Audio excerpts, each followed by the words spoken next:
పరమశివుని యొక్క లీలామూర్తులలో 13వ మూర్తి హరిహరమూర్తి. అంటే ఆయన యొక్క శరీరంలో సగభాగాన్ని శ్రీ మహావిష్ణువు స్వీకరించారు.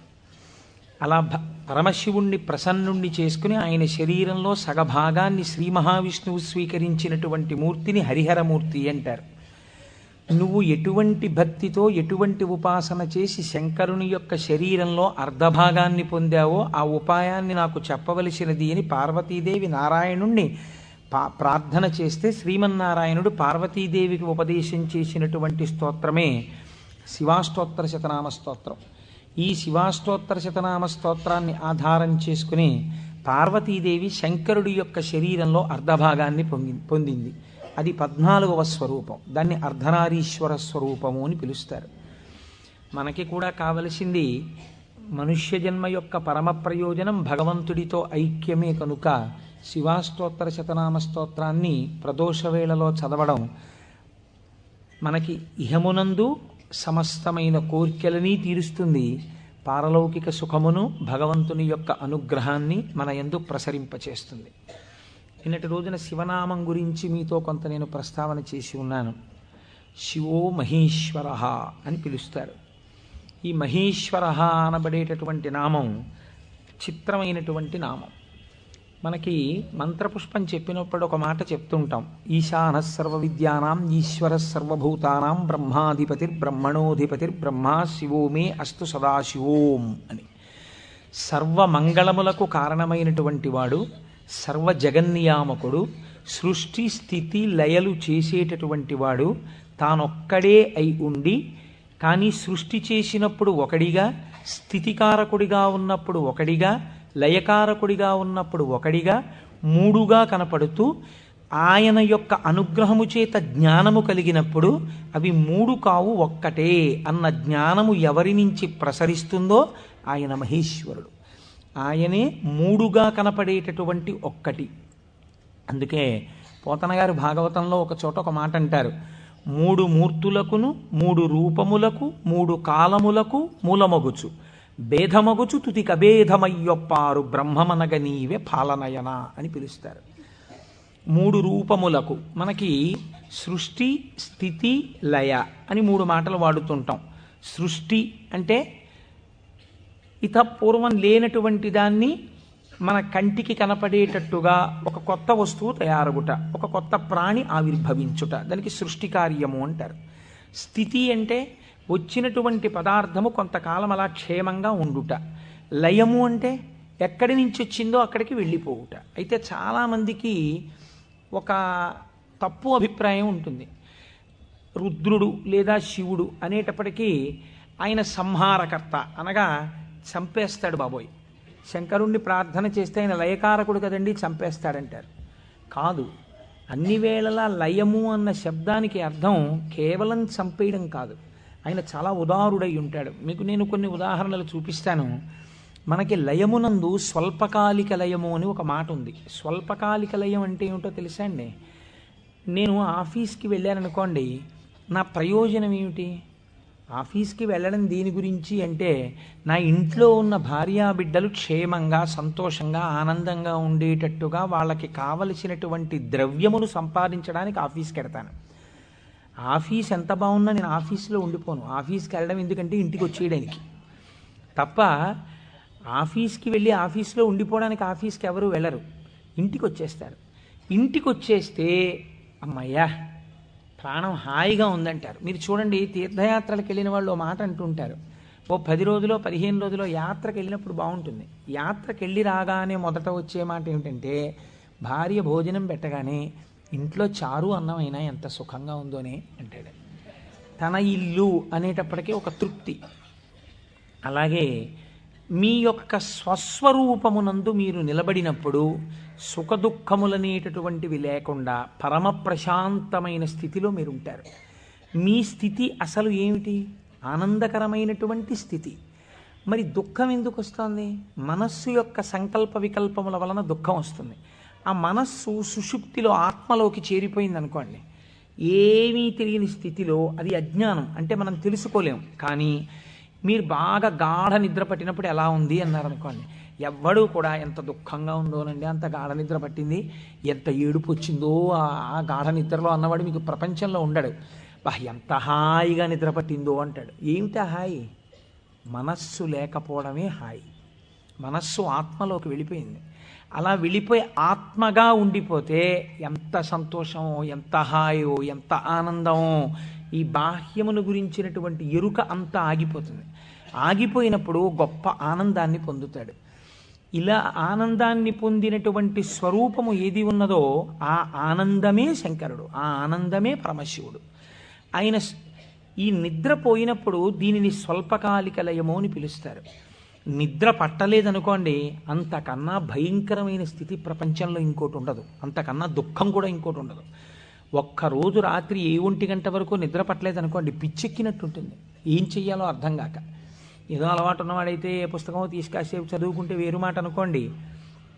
నిద్ర ఎవరు ఇస్తున్నారు?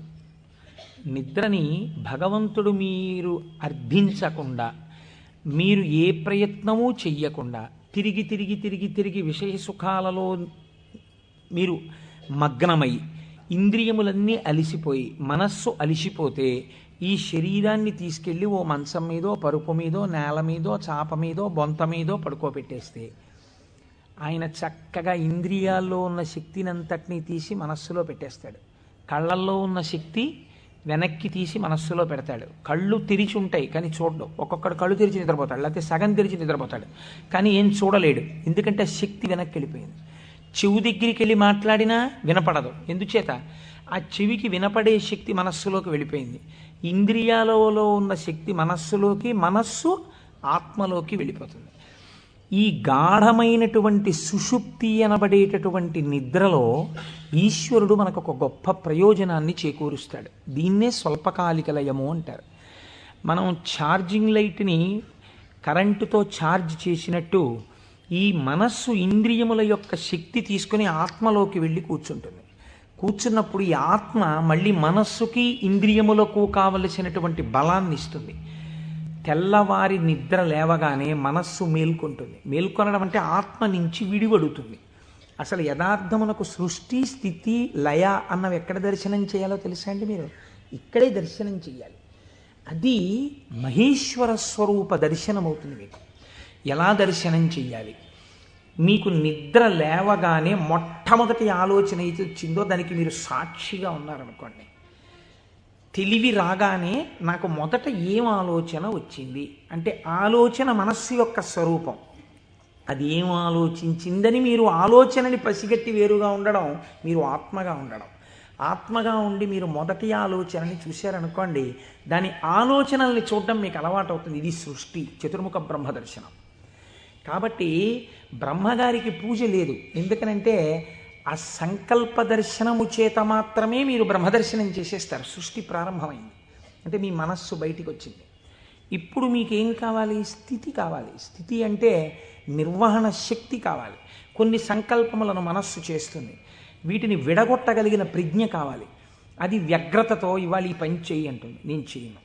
నీకేం, నీ సొమ్మేం పోయింది నువ్వు చెప్తావు, కానీ మూట కట్టుకొని అనుభవించవలసిన వాడిని నేను చేయను అని మనస్సుకు ఎదురు తిరిగి చెప్పి, ఈ మాట చెప్పావు చాలా బాగుంది, ఇది చేస్తాను అని మనసు చెప్పినవి కొన్ని అంగీకరించగలగాలి. ఇలా చెయ్యడానికి మీకు సమర్థత కావాలి. ఇది నిర్వహణ సమర్థత. అడ్మినిస్ట్రేటివ్ ఎబిలిటీస్ అంటారు చూసారా? ఒక కుర్చీలో కూర్చుంటే ఆయన ఆఫీసర్ గారు, ఆ కుర్చీకి ఒక శక్తి ఉంటుంది. ఆ శక్తిని పొంది ఉన్నవాడు స్థితికారకుడు. స్త్రీగా చెప్తే నారాయణి అమ్మవారు, పురుషుడిగా చెప్తే శ్రీ మహావిష్ణువు. ఆయన స్థితికారుడు. కాబట్టి మీరు ప్రాతకాలమునందు తప్పకుండా విష్ణునామం చెప్పాలి. మీరు పూజామందిరంలోకి వెళ్ళి కూర్చోగానే విష్ణునామంతో ప్రార్థన ప్రారంభం కావాలి. అందుకే ఓం కేశవాయ స్వాహ, ఓం నారాయణాయ స్వాహ, ఓం మాధవాయ స్వాహ, గోవింద విష్ణు మధుసూదన త్రివిక్రమ వామన శ్రీధర హృషికేశ పద్మనాభ దామోదర సంకర్షణ అని ఒకవేళ మనకి సరిగ్గా చెప్పడం చేత కాదేమోనని ఋషులు నిర్ణయించేశారు. అసలు పూజ ప్రారంభమే ఆచమనంతో, ఆచమనం విష్ణునామాలతో.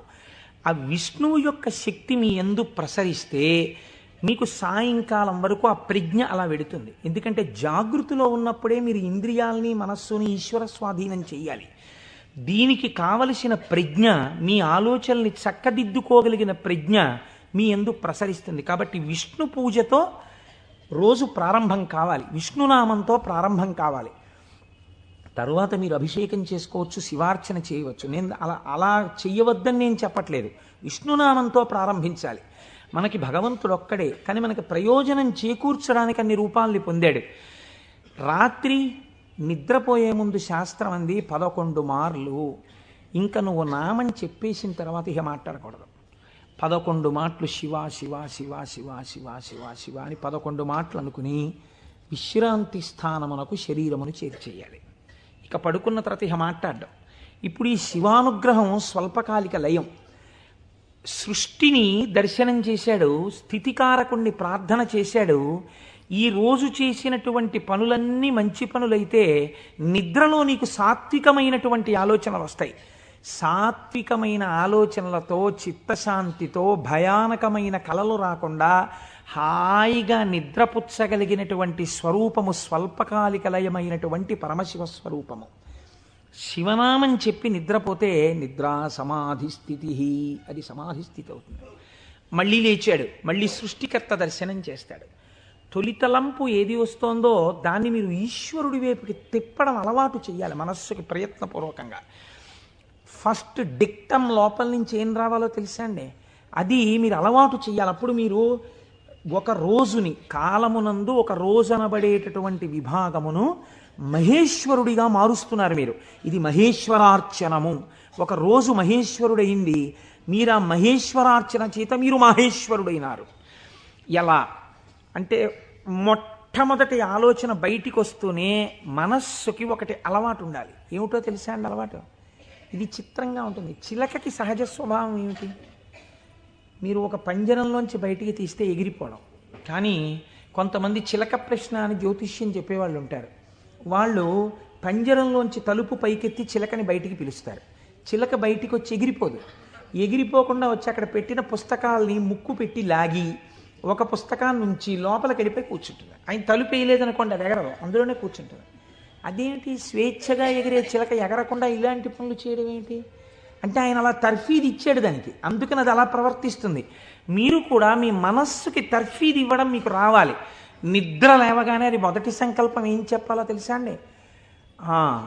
ఇప్పుడు నీ ఇంట నీ ఆరాధ్య దైవము, నీ కులదైవం ఎవరున్నారో వారు నువ్వు పడుకున్న వైపు నీ తల ఇటువైపు ఉన్నది. సాధారణంగా నిద్రపోయేటప్పుడు ఎడమ వైపుకి నిద్రపోమ్మని శాస్త్రం.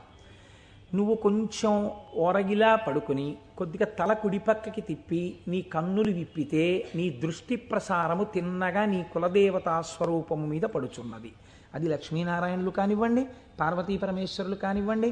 నేను దాని యందు అభ్యంతర ప్రకటన చెయ్యను, ఉన్నది ఒకటే పరబ్రహ్మం. కనుక ఇది మొదటి ఆలోచన కావాలి. ఇది మనస్సుకి మీరు అలవాటు చేయాలి. అంతేకాని టైం అయిపోతోందని గడియారం వంక చూస్తూ కంగారుగా లేవడం అలవాటు కాకూడదు.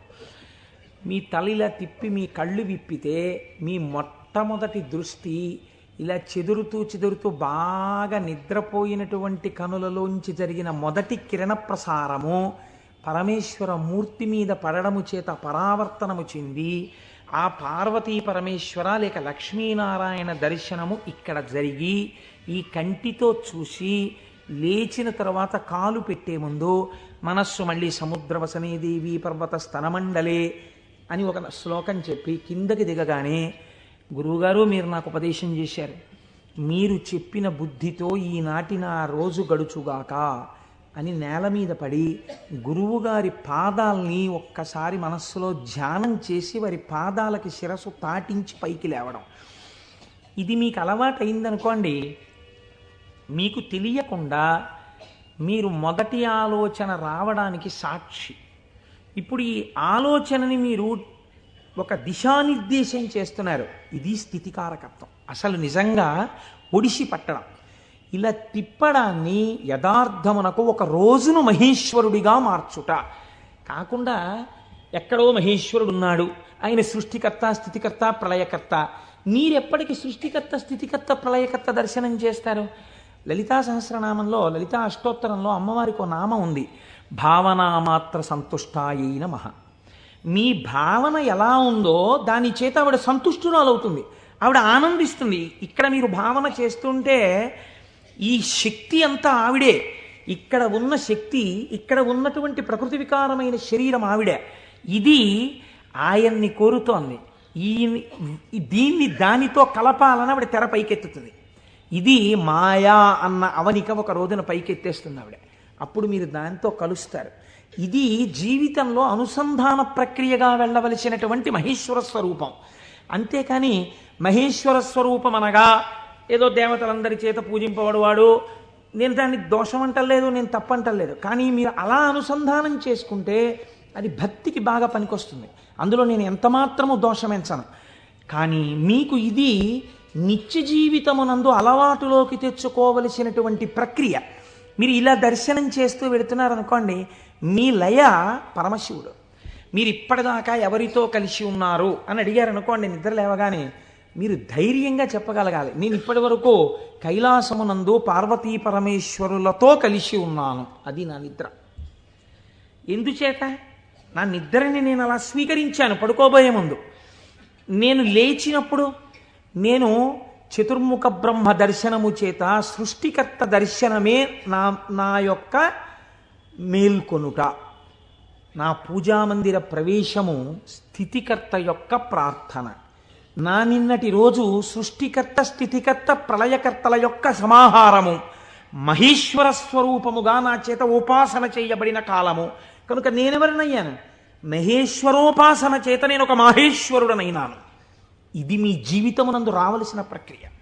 ఇలా చెయ్యగా చెయ్యగా చెయ్యగా చెయ్యగా భ్రమరకీటక న్యాయంలో ఒకనాడు మీరు ఆ స్వరూపాన్ని పొందుతారు. ఇలా కాకుండా వేరొక రకమైనటువంటి ఆలోచనతో జీవితం వెళ్ళిందనుకోండి, వ్యగ్రతతో, అసలు మీరు ఆత్మలోంచి విడిపడడంలో మీకు కృతజ్ఞతాభావం లేదు. ఆ నిద్ర పట్టింది, లేవడం దేనికోసం? న్యూస్ పేపర్ కోసం. న్యూస్ పేపర్ తీస్తే ఏముంటుంది? న్యూస్ పేపర్కి ఎప్పుడు ఏం కావాలంటే మళ్ళీ రేపు కూడా మీరు 3 రూపాయలు ఇచ్చి కొనుక్కోవడానికి తగినటువంటి ఉద్వేగమును మీ యందు కల్పింపగలిగినటువంటి ప్రధానమైన వార్తని హెడ్లైన్స్గా వెయ్యాలి.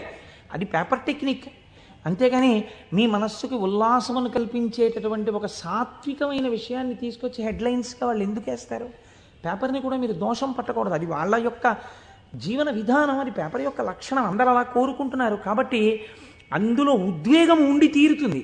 ఉద్వేగము ఉండి తీరుతున్న విషయాన్ని నువ్వు ముందెళ్ళి పట్టేసుకుని పూజామందిరంలోకి వెళ్ళారనుకోండి, ఇప్పుడు మీ మనస్సు ఏమవుతుందంటే ఈ ఉద్వేగపూరితమైన విషయాన్ని మనస్సు పట్టుకుంది కాబట్టి దాన్ని పట్టుకు తిరుగుతుంటుంది. ఇక్కడ ఓం కేశవాయ స్వాహ, ఓం నారాయణాయ స్వాహ, ఓం మాధవాయ స్వాహ అంటుంటాడు. కానీ చూసా అక్కడ ఎలా అయిందో, ఎలా దెబ్బలాడుతున్నారు, ఏమిటో ఈ లోకం. ఇంకెందుకు పూజ అంటే పట్టుకోకూడని వస్తువును ముందు పట్టుకుని నువ్వు ప్రారంభం చేశావు. మనస్సు చించలమైంది. దానికి సాత్విక భావనతో ప్రారంభం చెయ్యాలి. పరమ సత్వగుణ ప్రధానుడై, స్థితికారకుడై మీ మనస్సుని ఆహ్లాదపూరితముగా ఉంచి ఈశ్వరాభిముఖం చేయగలిగిన శక్తి విష్ణు శక్తి. అందుకని విష్ణునామంతో రోజు ప్రారంభం కావాలి. కనుక ఇది మీరు నిత్య జీవితంలోకి మహేశ్వర స్వరూపాన్ని తెచ్చుకోవలసినటువంటి విధానం. ఇప్పుడు ఈ మహేశ్వరుడు మీరు మామూలుగా వాంగ్మయ రీత్యా చూసినప్పుడు ఈయన నియంత నియంత అన్న మాట నేను తేలికగా ఎందుకు వాడేశానో తెలుసా అండి? అది పౌరాణికమైన భాషలో వాడబడిన మాట కాదు. నువ్విలా ఎందుకు చేశావు అని వేరొకరు అడగలేనివాడు. ఈ ఈశ్వరుడు యొక్క స్థితి ఎలా ఉంటుందంటే, అసలు మీరు అలా అడగడానికి వస్తువును ఆయన మీకు దూరం చెయ్యాలి, మీ చేత ఏడిపించాలి. అది ఆయన తప్ప ఒప్ప? మీరు చేసిన పాపపుణ్యాలను ఆయన లెక్క రాసుకున్నాడు. నాకు వద్దు అంటే, నాకు దుఃఖం వద్దంటే చెయ్యకు పాపం. దుఃఖం వద్దనుకుంటే పాపం చెయ్యకు. ఈశ్వరుడు నీకు పుణ్యమే చేస్తే నీకు సుఖమే ఇవ్వడానికి ఆయన సిద్ధంగా ఉన్నాడు. నువ్వు బురదగుంటలో పడుకుని నాకు పన్నీటి వాసనలు కొట్టాలి నా శరీరం అంటే ఎందుకు కొడుతుంది? ఎలా కొడుతుంది? నువ్వు ఏం చేశావో దాని ఫలితాన్ని నువ్వు పొందుతూ ఉంటావు. కాబట్టి ఈశ్వరుడు నీ కంటికి కనపడి ఫలితాన్ని ఇవ్వడు, వెనక నుండి ఫలితాన్ని ఇస్తాడు. ఇదే పోతన గారు అంటారు, స్త్రీ పురుష నపుంసకమూర్తియును కాక తిర్యక అమర నరాది మూర్తియును కాక కర్మ గుణ భేద సరసత్ప్రకాశి కాక వెనుకనన్నియుతానగు విభుతలంతు. ఆ వెనకనున్న పరమాత్మ ఉన్నాడే, నేను ఆయనకి నమస్కరిస్తున్నాను అన్నారు. ఇప్పుడు చూడండి, ఆ మహేశ్వర శబ్దం గురించి అన్నారు, త్వం ఈశ్వరాణం పరమం మహేశ్వరం తం దేవతానాం పరమంచ దైవతం. దేవతలందరూ కూడా ఎవరిని ప్రార్థన చేసి నమస్కరిస్తారో, సర్వ జగత్తుని ఎవడు నియమించి పోషించి రక్షించుతున్నాడో, ఎవడు దీనిని నిలబెడుతున్నాడో, ఎవడు తనలోకి తీసేసుకుంటున్నాడో వాడే మహేశ్వరుడు, వాడు సర్వజగన్నియామకుడు, వాడు పరబ్రహ్మమై ఉన్నాడు. ఇటువంటి పరబ్రహ్మము నీకెక్కడ దర్శనమవుతుంది అని అడిగారు. చూడవచ్చా, నాకు ఎప్పుడైనా ఇలాంటి వాడిని ఒకసారి చూడాలనిపించింది అంటే శాస్త్రం అంది, మహేశ్వర దర్శనము చెయ్యడానికి మహేశ్వర దర్శనము చెయ్యాలన్న తాపత్రయము నీకు కలగాలి అంది. ఇదొక చిత్రమైన మాట అండి. మీరు కొంచెం జాగ్రత్తగా ఆలోచించండి. ఒక మహాపురుషుడు ఒక ఆయన ఉన్నాడు ఈ లోకంలో, కృష్ణావధానుల గారని ఒక ఆయన ఉన్నారు. ఆయన ఒక మహాపురుషుడు, వేదం చదువుకోవడం కాదు, చదువుకున్న వేదాన్ని నిరంతరము అనుష్ఠానములోకి తెచ్చుకున్నవారు, అంతటి మహాపురుషుడు ఆయన. అలాగా అండి, అంటే ఏం చేస్తుంటారండి అంటే, 4 ఆవుల మధ్యలో తుఫాన్ వచ్చి పాక కొట్టుకుపోతే 10,000 రూపాయలు పట్టుకొచ్చి ఎవరో ఇస్తే శివాలయం కట్టడానికి విరాళం ఇచ్చేసి, శివుడికి ముందు గుడి కట్టండి తర్వాత నేను ఉంటాను లేండని ఆవుల మధ్యలో కాపరం చేసి బతికినవాడు, అంతటి మహానుభావుడు. తను నమ్ముకున్న వేదాన్ని నిరంతరము ఆచరణలో పెడతారు. వారు నా గృహప్రవేశానికి వచ్చారు. వస్తే ఆ రోజు నేను కొంచెం ఈ సంభారాలన్నీ పూర్తి చేసుకుని వేద పఠనం ఏర్పాటు చేసి నేను ఇంట్లోకి వెళ్ళేటప్పటికీ కించిత్ అసుర సంధ్య వేళయింది. నేను వెళ్ళేటప్పటికి వారు వెళ్ళిపోతున్నారు. అరేరే ఇదేంటి వెళ్ళిపోతున్నారు కృష్ణావధానుల గారు, అలా వెళ్ళిపోరే, ఈ కోటేశ్వరరావు మనం వచ్చేటప్పటికి లేడు, స్వాగతం చెప్పలేడని కోపగించుకుని వెళ్ళిపోయే మనిషి కారేవారు, ఎందుకు వెళ్ళిపోతున్నారు? ఓహో అసుర సంధ్య వేళ, సంధ్యావందనానికి వెళుతూ ఉండాలి అనుకున్నాను. ఎవరినో పిలిచి కృష్ణావధానుల గారు ఎక్కడికి వెళుతున్నారని, వెంకటేశ్వర స్వామి గుళ్ళో కూర్చుని సంధ్యావందనం చేసుకోవడానికి వెళుతున్నారు. ఆయన సంధ్యావందనం చేయలేదనుకోండి, మీరు నేను అడుగుతామా, అయ్యా మీరు సంధ్యావందనం ఎందుకు చేయలేదండి అని. ఎక్కడ నుంచో కష్టపడి కాకినాడ వచ్చి ఆ వేళకి మాత్రం సభలోంచి లేచి వెళ్ళిపోయి వెంకటేశ్వర స్వామి గుళ్ళో కూర్చొని సంధ్యావందనం చేసుకుని మళ్ళీ తిరిగి వచ్చి సభలో కూర్చున్నారు ఆయన. ఇది తాను చదివినటువంటి వేదాన్ని, తాను తెలుసుకున్న విషయాన్ని ఆచరణలో పెట్టడం, దీనిని శ్రద్ధ అంటుంది శాస్త్రం. నీకు చెప్పడం కాదు, నీకు అనుష్ఠాన పర్యంతమునందున్నదా, దీనికి ఎవడో చూస్తాడని కాదు, ఈశ్వరుడు సర్వసాక్షి చూస్తున్నాడన్న బెరుకు నీకుంటే ఒకడు చూసి మెచ్చుకోవాలని నువ్వు చెయ్యవు, నీ చెయ్యడం నీ విధి అని నువ్వు చేస్తావు. ఇప్పుడు నువ్వు అటువంటి మహాపురుషుడు ఒకడు ఉన్నాడు, నువ్వు తెలుసుకున్నావు. ఇప్పుడు మీ మనస్సు ఏమవుతుంది? ఎప్పుడైనా కృష్ణావధానుల గారిని చూద్దామనిపిస్తుంది కదండి. ఇప్పుడు రేపు సుబ్రహ్మణ్యేశ్వర స్వామి వారికి మనం ఇక్కడ ఉత్సవం చేయబోతున్నాం. ఆ సుబ్రహ్మణ్యేశ్వర స్వామి వారికి ఉత్సవం చేసిన రోజున కారు దిగి నడవలేక శిష్యులు పట్టుకుంటే కృష్ణావధానులు గారు వచ్చి ఇక్కడ కుర్చీలో కూర్చున్నారనుకోండి, మీ ప్రయత్నం లేకుండా, వారు కోటీశ్వరుడని కాదు, వారు పెద్ద ఆఫీసర్ అని కాదు, మోకాళ్ళ మీదకి పంచె కట్టుకుని లాల్చీ కూడా వేసుకోకుండా ఓ ఉత్తరీయం కప్పుకుని గుండు చేయించుకుని పిలక పెట్టుకుని 3 విభూతి రేఖలు పెట్టుకుని బొట్టు పెట్టుకుని సరిగ్గా కనపడక కళ్ళు చిప్పిలించి చూస్తున్న కృష్ణావధానులు గారు అడుగు తీసి అడుగేస్తుంటే మీ అందరి చేతులు ఇలా అంటాయి. ఎందుకంటాయి? ఆయన ఒక మహాత్ముడన్న ఎరుక మీకు కలిగింది. ఈ ఎరుక లేకుండా మీరు దర్శనాన్ని వాంఛిస్తారా? మీరు ఒకసారి ఈ శివమహాపురాణాన్ని వినడం అంటే ఒక కథ కింద వినే ప్రయత్నం మీరు చేయకండి. అది మీ జీవితాన్ని అభ్యున్నతి మార్గంలోకి తీసుకెళ్ళదు. దాన్ని మీ నిత్య జీవితంలో మీకు ఎలా ఉపయోగపడుతుందో మీరు ఆలోచించండి. పరమాచార్య స్వామి ఎక్కడ మాట్లాడినా, ఎప్పుడు మాట్లాడినా అలాగే మాట్లాడేవారు. ఎప్పటి కథల కిందో వారు మాట్లాడేవారు కాదు, ఇప్పుడు నీకు ఎలా పనికి వస్తుందో వారు మాట్లాడేవారు. అది ఒక సద్గురువుకు ఉండవలసిన లక్షణం. అందుకే నడిచే దేవుడయ్యారు మహానుభావుడు. కాబట్టి చూడండి, ఇప్పుడు మీకు కృష్ణావధానులు గారు అంటే తెలిసింది, వారిని చూడాలి అనిపిస్తుంది. ఉదాహరణకి వారు రాలేదనుకోండి సుబ్రహ్మణ్యోత్సవానికి, ఎందుచేతంటే వారి శరీరం చాలా డస్సిపోయింది, పెద్దవారు అయిపోయారు. కానీ మీరేమంటారు? కృష్ణావధానులు గారు ఎక్కడ ఉంటారంటే ఒకసారి వెళ్ళి మేము దర్శనం చేసుకొస్తామంటారు. అమ్మ ఈ టైంలో వెళ్ళండి, ఈ టైం కాకుండా వెళ్ళకండి, వారికి ఇబ్బంది, పెద్దవారు అయిపోయారు, ఈ సమయంలో వెళ్ళండి దర్శనం ఇస్తారు. మీరేం చేస్తారు? ఇంత డబ్బు పాడు చేస్తున్నాం, పోతే పోయింది, కారు ఎక్కి 500 పెట్టుకుని వెళ్ళొద్దాం అని ఒక ఆదివారం నాడు పొద్దున అలా కృష్ణావధానుల గారి దగ్గరికి వెళ్ళి వచ్చిన వాళ్ళు ఎంతమందో నాకు తెలుసు.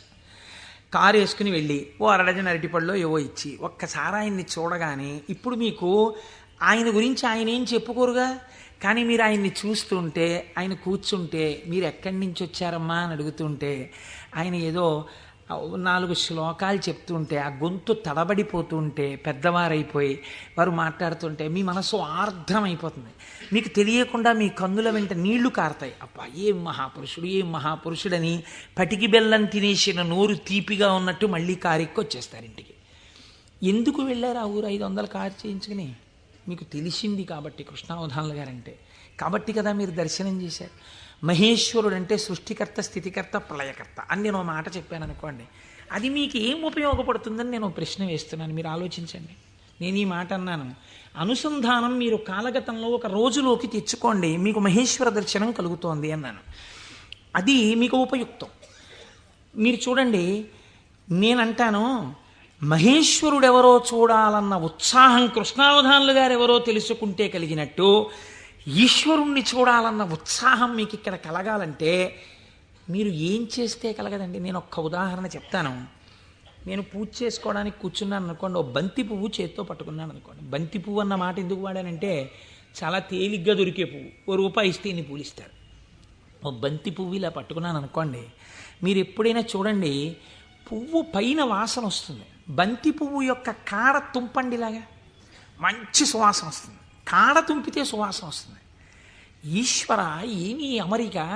ఒక గొట్టం మీద ఇదే రంగు రేకులు ఇలా ఇలా ఇలా ఇలా ఇలా ఇంత మొగ్గని అందులో ఇన్ని దాచి అలా విచ్చుకునేటట్టు చేసి ఇంత అమరికగా ఇలా ఉండి వాటి మీద మళ్ళీ ఓ వరస, వాటి మీద ఓ వరస, వాటి మీద ఓ వరస, మధ్యలో ఓ 5, ఇంత అందంగా తయారు చేసిన శిల్పి ఎవడు? ఎక్కడున్నాడు ఈ శిల్పి? ఈ పువ్వు నేను పూజామందిరంలో భగవంతుడి పాదముల దగ్గర వేసి రేపు ఇలా తీస్తే, కాడ పట్టుకుంటే ముందు రోజు పైకి లేచిన పువ్వు ఇవాళ కాడ పట్టుకుంటే ఇలా ఒరిగిపోయింది. ఈశ్వరుడి పాదాల మీద ఒరిగిపోవడం ఓ రోజంతా ఉండి నేర్చేసుకుని ఒరిగిపోతుంది. ఇప్పుడు అంత గుబాళింపు లేదు, అంత వాసన లేదు, ఆ రేకులన్నీ ఇలా ఒరిగిపోతున్నాయి. ఇంకొంచెం ముట్టుకుంటే దుర్గంధం వచ్చి చెమాయింపు వచ్చింది. ఎవరసలు దీన్ని ఇలా ఆ బంతి మొక్కలోంచి దీన్ని తెచ్చినవాడు, ఇంత విచ్చుకునేట్టు చేసినవాడు, ఇది ఇలా ఒడిలిపోయేట్టు చేసినవాడు ఎక్కడున్నాడు అని మీకు అనుమానం వచ్చింది అనుకోండి, అప్పుడు మీ పూజ ఆర్తితో ఉంటుంది. వాడే అటువంటి వాడై ఉన్నాడు. వాడు ఈ జగత్తునంతటినీ ఇలాగే సృష్టించి నిర్వహించి లయింపచేస్తున్నాడు. వాడే నా ఆరాధ్య దైవం, అడిగో పూజామందిరంలో అని మీరు ఓం నిధనపతయే నమః అని పువ్వేయండి. రమించిపోయింది మీ హృదయం. ఇది మహేశ్వర దర్శనము. కాబట్టి ఇప్పుడు ఈ ఉత్సుకత, చూడాలి చూడాలి చూడాలి ఈశ్వరుణ్ణి అన్న తాపత్రయం మీరు సృష్టి స్థితి లయానుసంధానము నిరంతర ప్రక్రియగా చెయ్యడంలో ఉంటుంది. ఈ చెయ్యడంగా ఉంటే ఈశ్వరుడు ఎవడు? ఇప్పుడు మీరు తెలుసుకున్నారనుకోండి మహేశ్వరుడు ఏం చేస్తుంటాడో, ఇది తెలుసుకోవడం వల్ల మీకు ఆనందం కలుగుతుంది. ఇప్పుడు ఆయన సర్వజ్ఞత, తృప్తి, అనాదిబోధ, స్వతంత్రత, నిత్యమలుప్త శక్తి, అనంత శక్తిశ్చ విభోర్విధిజ్ఞా షడాహురంగాని మహేశ్వరస్య అంది శాస్త్రం. ఆయన సర్వజ్ఞత. నేను ఇక్కడ కూర్చుని ఉన్నాను అనుకోండి, నేను ఈ సభలో జరుగుతున్న విషయాన్ని పసిగట్టగలను. అసలు అది కూడా ఒక్కొక్కసారి జరగదు. ఎందుచేత అంటే నేను ఒక్కొక్కసారి అడిగినటువంటి ప్రశ్న కొంతమందికి ఈయన నిజంగానే అడుగుతున్నాడా అనిపించవచ్చు. ఎందుచేత అంటే మీరు నిన్నను కోటేశ్వరారు నిన్న ఉపన్యాసానికి వచ్చాను, నిన్న మీరు వచ్చారా అంటే అదేమిటి మీ ఎదురుగుండానే కదండి కూర్చున్నాం అంటారు. నాకు స్ఫురణలోకి వెళ్ళదు. ఎందుకు వెళ్ళదు అంటే నేను ఒక విషయాన్ని ప్రతిపాదన చేస్తున్నప్పుడు నా మనస్సు అసలు ఆ విషయం మీద రమిస్తే కదా అది వాక్కులుగా బయటికి వచ్చేది. నా మనసే రమించలేదనుకోండి, నా మనస్సు లోపల దర్శనం చేయట్లేదనుకోండి, మీకు వాక్కులుగా ఎలా వస్తుంది నా నోటి నుంచి? నా మనస్సు అక్కడ ఉండిపోయినప్పుడు నా కన్నులు ఇలా తిరిగినా ఏవో కళ్ళంలోంచి మనసులో కెడతాయి, కానీ ఇవన్నింటినీ మనసు పట్టుకుంటోందని మీరు అనుకుంటున్నారా? పట్టుకోవట్లేదు. ఎందుకనంటే ఆ మనసు వేరొక వస్తువును పట్టుకుని ఉంది. దానికోసం ఉపన్యాసం చెప్పడం, ఇంకో ప్రయోజనం కోసం కాదు. ఇలా కూర్చుంటే కాసేపు పట్టుకుంటుంది ఆ వస్తువునని. కాబట్టి ఇప్పుడు అది పట్టుకుని ఉంది, కాబట్టి ఇది పట్టుకోదు, ఇది వదిలిపెట్టేసింది. కాబట్టి కన్ను చూసినా మనస్సు పట్టుకోకుండా వదిలిపెడుతోంది. అలా మీకు నా యొక్క సర్వజ్ఞత యందు ఒక పరిధి ఉంది. నేను ఇక్కడే ఉన్నా నాకు కొన్ని తెలియవు. ఈశ్వరుడు అలా కాదు. మహేశ్వరుడంటే సమస్త ప్రాణుల యొక్క హృదయగతమైన అభిప్రాయములను కూడా తెలుసుకోగలడు. మీరు బాగా గుర్తుపెట్టుకోండి. మీరు చేస్తున్న పూజని చూసి నేను పూజ చేసుకుంటున్నాను అనుకోండి, ఉదాహరణ, వేరొకరి మీద ఎందుకు పెట్టాలి? నేను పరమ డాంబికంగా ఇన్ని పువ్వులు పెట్టుకుని ఓం నిధనపతయే నమః, ఓం నిధనపతాంతికాయ నమః, ఓం ఊర్ధ్వాయ నమః, ఓం ఊర్ధ్వలింగాయ నమః అన్న పూజామందిరంలో కూర్చుని పుష్పార్చన చేస్తున్నాను అనుకోండి. మీరు కోటేశ్వరరావు గారు ఉన్నారా అండి అని హాల్లోకి వచ్చి కూర్చున్నారనుకోండి.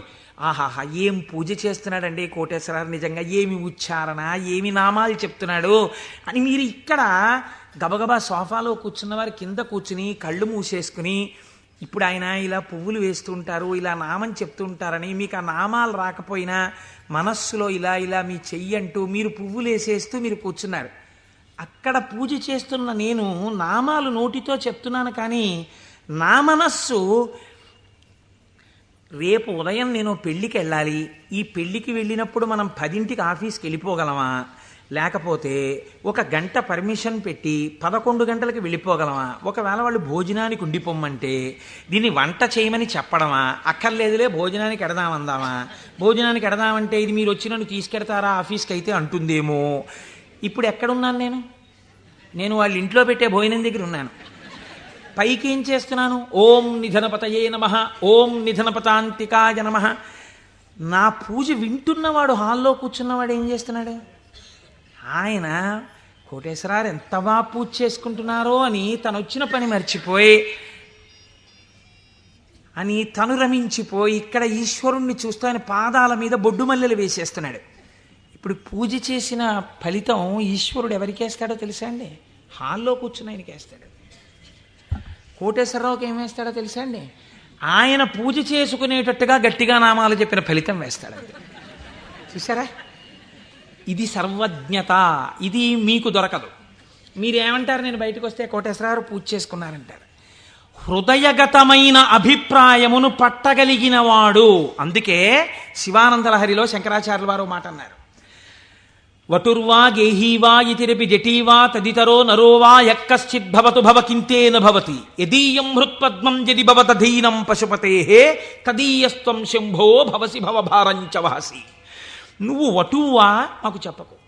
నేను ఉపనయనం చేసుకున్న వటువునండి, ఏం కావాలి మాకైతే? నువ్వు సంధ్యావందనం చేస్తావా, గాయత్రి చేస్తావా చెప్పు. గేహీవా, నేను గృహస్థాశ్రమంలో ఉన్నాను, అయితే ఎవరికి గొప్ప? గేహీవా యతిరపి జటీవా తదితరో, అబ్బో మిగిలిన ఆశ్రమాలు ఏవైతే కానివ్వండి, మాకేమిటి గొప్ప? ఇవి కాదు. నీ మనస్సుని ఈశ్వరుడి పాదముల మీద పెట్టడం నీకొచ్చా? నీకొస్తే చెప్పు. ఈశ్వరుడు నీ వెంట పరిగెడుతున్నాడు. నీ మనస్సు అక్కడ పెట్టడానికి నువ్వు చేస్తున్నటువంటి పరిశ్రమకు పూజ అని పేరు. నీకు అది అలవాటు అవ్వడానికి పూజ చేస్తున్నావు. నువ్వు అది అలవాటు అయిపోతే ఎక్కడున్నా పూజ చేయగలవు. అంటే దాని అర్థం పూజ మానేయమని కాదు. కాబట్టి హృదయగతాభిప్రాయమును పట్టగలిగినటువంటి వాడు. ఇది సర్వజ్ఞత, స్వతంత్రత. ఇవి రెండు ముడిపడి ఉంటాయి ఈశ్వరుడితోటి. అన్నీ చూస్తుంటాడు. ఏకకాలమునందు సమస్త చరాచర జగత్తులో ఉన్నటువంటి ప్రాణుల యొక్క హృదయాంతర్గత భావములను తాను చూస్తాడు. చూసి ఆ భావముల యొక్క పరిపుష్టి చేత మోక్షాన్ని కూడా అనుగ్రహించేస్తాడు. మీకు పైకి దొరకదు. మీకు ఒక్క నాటికి పైకి చూస్తే దొరకదు. నేను మీకు దీనికి ఒక ఉదాహరణ చెప్తాను. మనం ఇవి వినటం చేతనే పరమశివుడు ప్రసన్నుడవుతాడు. పెరియ పురాణం అని మనకి నాయనార్ల చరిత్ర చెప్తుంది. అందులో శాక్య నాయనార్ అని ఒక నాయనార్. ఆయనకి గొప్ప శివభక్తి తత్పరుడు.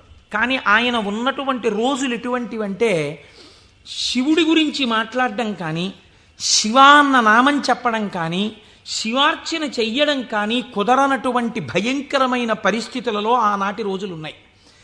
లోపల పరమభక్తి, శివారాధన చెయ్యాలని. కాంచీపురంలో ఉండేవాడు మహానుభావుడు. శివలింగాన్ని ఒక దాన్ని తీసుకొచ్చి రోడ్డు మీద పెట్టారు ఆ రోజుల్లో.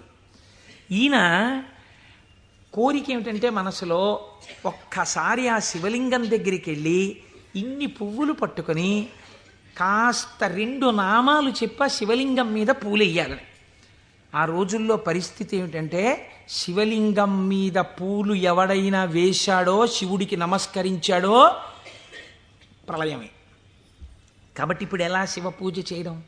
ఆయన ఏమించుకున్నాడంటే మార్గం, శివార్చన చేయని వాడిలా పైకి కనపడాలి, లోపల శివార్చన చేస్తున్న కోరికకి తీరాలి. అందుకని ఆయన అటుగా వెడుతూ రోజు అన్నం తినే ముందు కళ్ళంబట నీళ్లు పెట్టుకుని, శివ నీ పూజ చెయ్యకుండా ఎలా తిననయ్యా అన్నమని ఆ రోడ్డు మీద ఉన్న శివలింగం దగ్గరికి వెళ్ళి, శివుడివా నువ్వు శివుడివా అనో రాయి తీయడం.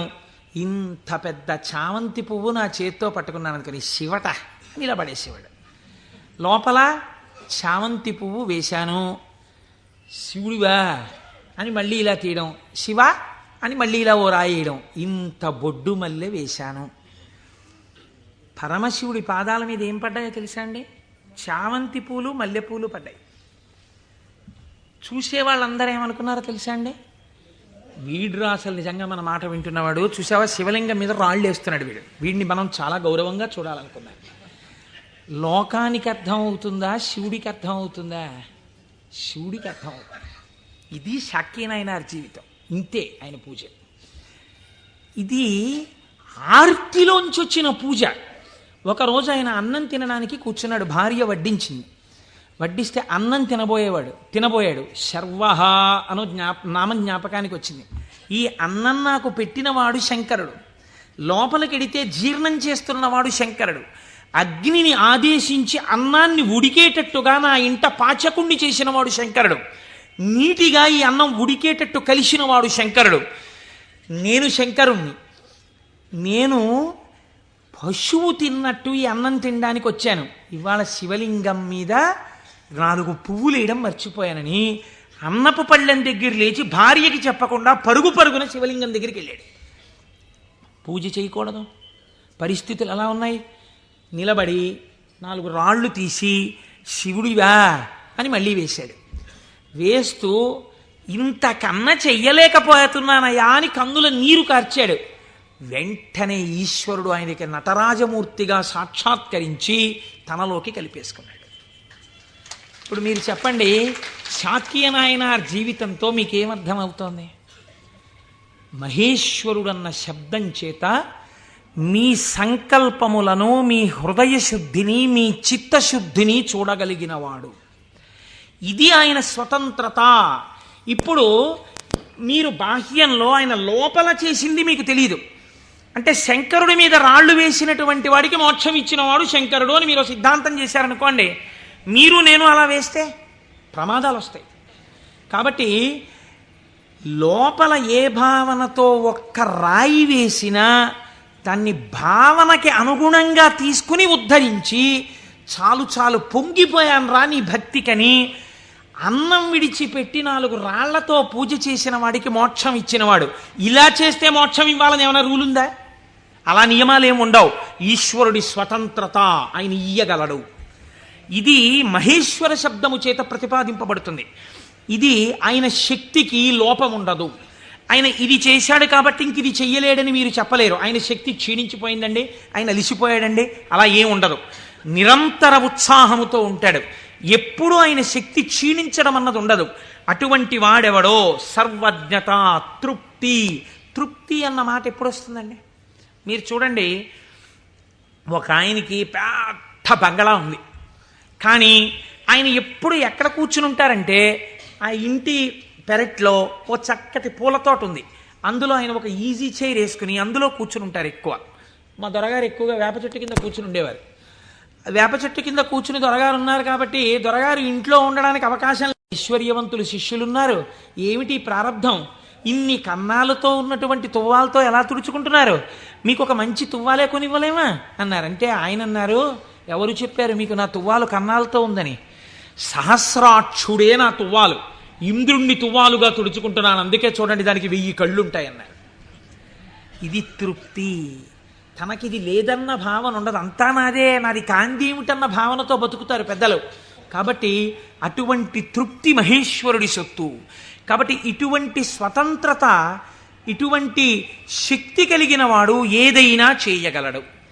ఇక్కడ మనకి ఒక అనుమానం వస్తుంది, ఏమన్నా అంతా బాగుంది కానీ మనందరికీ ఎందుకండి అలా కనపడదు? మరి మనందరికీ కూడా అలా తెలిసిపోయి హాయిగా భావన లోపల నాటుకుపోయింది అనుకోండి, ఇంకా మనందరం మీరు చెప్పేది ఏముంది, రేపు పొద్దున్న నుంచి మీరు కింద కూర్చోండి మేము అందరం చెప్తాం ఆ పతంజలి చెప్పినట్టు 1000 నాలుకలతోటి అంటే మరి ఎందుకు నిలబడదు? ఇది మీరు చాలా జాగ్రత్తగా కనిపెట్టవలసినటువంటి రహస్యం శాస్త్రంలో. మాయినంతు మహేశ్వరం, ఆయన మాయ ఆయనని చూడకుండా మిమ్మల్ని అడ్డగిస్తుంది. ఆ మాయ ఆయన అనుగ్రహం చేతనే తొలగుతుంది. మాయ అంటే ఉన్నదా లేనిదా? ఉన్నట్టు కనపడి లేనిది. అది చిత్రం. అది ఎవరిది? ఈశ్వరుడిదే. ఈశ్వరుడిదే అయిన మాయ ఈశ్వరుణ్ణి కనపడకుండా చేస్తుంది. ఏమిటండి మీ మాటలు అయోమయంగా ఉన్నాయి? నేను మీకు ఉదాహరణ చెప్తాను. మేఘం ఎవరి వలన వచ్చింది? సూర్యుడి వలనే వచ్చింది. సూర్యుడు సముద్రములో ఉన్నటువంటి నీటిని లాగాడు. నీటిని లాగితే నీటి ఆవిరిగా వచ్చి మేఘం ఏర్పడింది. ఈ మేఘం సూర్యుడికి అడ్డొచ్చింది. ఇప్పుడు సూర్యుడు కనపడ్డా? కనపడ్డ మేఘం అడ్డొచ్చేసింది. సూర్యుడి చేత తపింపబడిన సముద్ర జలములు ఆవిరిగా పీల్చబడితే మేఘమై సూర్యుడినే అడ్డినట్టు ఈశ్వరుడు యొక్క శక్తియే మాయగా పరిణమించి ఈశ్వరుడు కనబడకుండా చేస్తుంది. ఈ మాయ తొలగడం ఎవరి వల్ల తొలగుతుందో తెలుసా అండి? ఈశ్వర వాక్కు వలన, ఈశ్వర స్వరూపులైన గురువాక్యముల వలన.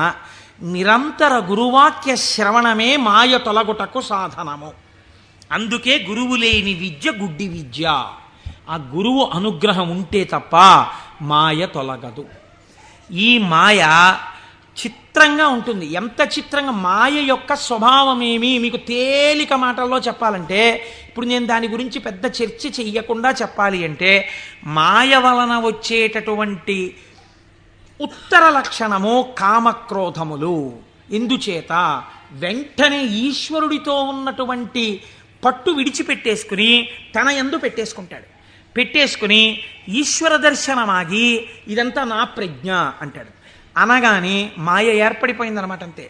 ఏర్పడి కామక్రోధములతో కొట్టుమిట్టాడుతుంటాడు. మీరు ఒక్క విషయం, నేనిప్పుడు ఒక విషయాన్ని చెప్పబోయే ముందు నేను ఇప్పుడు శివమహాపురాణంలోంచి ఒక ఆఖ్యానాన్ని అనుసంధానం చేయబోతున్నాను. ఇది చెప్పబోయే ముందు నేను ఒక విషయం చెప్పకుండా మొదలు పెడితే ఒక ప్రమాదం ఏర్పడేటటువంటి అవకాశం ఉంది. ఒక 95 సంవత్సరాల వృద్ధుడు అలా వెళ్ళిపోతూ ఉపన్యాసం అయిపోయిన తర్వాత ఒక ఆటో కింద పడబోయారనుకోండి. చూసిన వాళ్ళు, అయ్యయ్యో తాతగారు అదేంటండి అలా ఆటో కనపడలేదా మీకు అంత లైట్ వేస్తే? అంటే బాబు కళ్ళు డాజిల్ అయిపోయాయ్యా, కనపడలేదు, పడిపోయాను అన్నారు అనుకోండి. మీరు ఏంటంటారు? గబగబా ఎత్తి తీసుకొచ్చి పక్కన కూర్చోబెట్టి, తాతగారు ఏమైనా దెబ్బలు తగిలాయా అండి అని ఆటో పిలిచి మాట్లాడి వారిని వారి ఇంటికి పంపిస్తారు. నాలాంటి ఒక దుఃఖపోతూ ఇలా ఇలా అడ్డుపెట్టి ఆటో కింద పడ్డాడు అనుకోండి, మీరు ఏమంటారు? ఏమయ్యా ఆ మాత్రం చూసుకోలేవా ఏంటి, అలా వెళ్ళిపోయి పడిపోయేంటి అంటారు కదా. ఒక అజ్ఞాని పడిపోయాడు అనుకోండి, అది పెద్ద విశేషంగా మీరు చెప్పక్కర్లా. ఎంతటి మహాత్ములు కూడా మాయకి ఎలా పడిపోతూ ఉంటారో మీరు తెలుసుకున్నారనుకోండి, దానికి ఎంత శ్రద్ధ అవసరమో మీకు అర్థమవుతుంది. కాబట్టి అలాంటివి చెప్పేటప్పుడు ఏ కోటేశ్వరరావు లాంటి వాడో కామమునకు వశుడైనాడు, క్రోధమునకు వశుడైనాడు అని చెప్తే అది పెద్ద విశేషం ఏంటంటే వాడు మా లాంటి వాడే అంటారు. కాదు, ఒక మహాపురుషుడు అలా వశుడైనాడు అనుకోండి. అందుకే వాళ్ళు మహాత్ములు ఎవరు తమ జీవితంలో సంఘటనలు దాచరు, రాసేస్తారు. మహాత్మా గాంధీ గారు జీవితంలో ఆటోబయోగ్రఫీ రాసుకున్నప్పుడు చెప్పుకున్నారు, చంద్రశేఖర పరమాచార్య స్వామి 73వ ఏట ఇప్పటికీ నన్ను ఆశ అప్పుడప్పుడు పట్టుకునే ప్రయత్నం చేస్తూ ఉంటుందని చెప్పుకున్నారు. మహాత్ములు దాచరు. కనుక చూడండి, శివమహాపురాణం మీకు ఈ జ్ఞానాన్ని ఉపదేశించడానికి ఒక అద్భుతమైన ఘట్టాన్ని తీసుకొచ్చి బోధ చేసేటటువంటి ప్రయత్నాన్ని ప్రారంభం చేస్తోంది. ఒకానొక సమయంలో నారద మహర్షి హిమవత్ పర్వతము యొక్క క్రింది భాగమునందు గంగానది ప్రవహించేటటువంటి ప్రాంతంలో పరమశివుడు ఎక్కడ కూర్చుని తపస్సు చేశాడో అటువంటి గుహలో కూర్చుని పరబ్రహ్మమును గూర్చి తపస్సు చేశారు. తపస్సు చేస్తున్నప్పుడు ఇంద్రుడు మన్మధుణ్ణి పిలిచి ఒక మాట చెప్పాడు. తపస్సు చేస్తున్నాడా? తపస్సు అంటే భగవంతుని యందు మనస్సు లగ్నమై ఉండాలి. అది చంచలమవుతుందా లేదా పరీక్ష చేస్తుంటారు. కనుక నువ్వు వెళ్ళి వికారములను ఇంద్రియములకు చూపించి వశుడవుతాడేమో చూడమన్నారు. అంటూ ఇంద్రుడు అన్నాడు, హిమశైల గుహాయాం హి మునిస్తపతి నారద మనసోద్దిశ్య విశ్వేశం మహాసంయమమాన్ దృఢ. అడుగోనయా, మహాసంయమవాన్, సంయమి అయినటువంటి నారద మహర్షి తపస్సు చేస్తున్నాడు. మన్మథా, నువ్వు అక్కడికెళ్ళి ప్రలోభ పెట్టి ఆయన తపస్సు భగ్నమయ్యేటట్టుగా చూడు. అగ్నియందు తప్తమైతే కదండి బంగారానికి కాంతి. పరిస్థితులను తట్టుకుని నిలబడినప్పుడు కదండి వాడు బ్రహ్మర్షి అవడం. కాబట్టి ఆ తపస్సుకి విఘ్నం పెట్టడం, ఆ తపస్సు సిద్ధించడానికి బాగా పుటం పెట్టడమే నా దృష్టిలో. ఇప్పుడు మన్మథుడు వెళ్ళాడు, ఏదో ప్రయత్నం చేశాడు, ఆయన ఏం లొంగలేదు. నారద మహర్షి యొక్క తపస్సు సఫలీకృతమైంది. ఆ తపస్సు పూర్తి చేసి ఆయన బయటికి వచ్చారు. చిత్రం చూడండి, ఇంతసేపు అన్నిటినీ విడిచిపెట్టి ఒక గుహలో కూర్చొని పరబ్రహ్మానుసంధానం చేసి గొప్ప తపస్సు చేసినటువంటి నారద మహర్షి ఎక్కడికి వెళ్ళారు? ఎవరి గురించి తపస్సు చేశారో వారిని సాకారముగా చూడ్డానికి కైలాస పర్వతానికి వెళ్ళారు. వెళ్ళి ఏమని చెప్పాలి? ఈశ్వర, మీ అనుగ్రహం నా చేత తపింపచేసి తపస్సునందు నాకు సాక్షాత్కరించి నాకు జ్ఞానభిక్ష పెట్టారని చెప్పాలి. కానీ ఆయన వెళ్ళి అన్నాడు, ఇది మాయ కమ్మడం అంటే ఎంత గమ్మత్తుగా ఉంటుందో చూడండి. ఈశ్వర, హిమవత్ పర్వత ప్రాంతంలో ఉన్నటువంటి గుహలో కూర్చుని నేను తపస్సు చేశాను. మన్మధుడు వచ్చి నా మీద బాణాలు వేసే ప్రయత్నం చేశాడు. కానీ నేను ఆ మన్మథ బాణములను లెక్క పెట్టలేదు.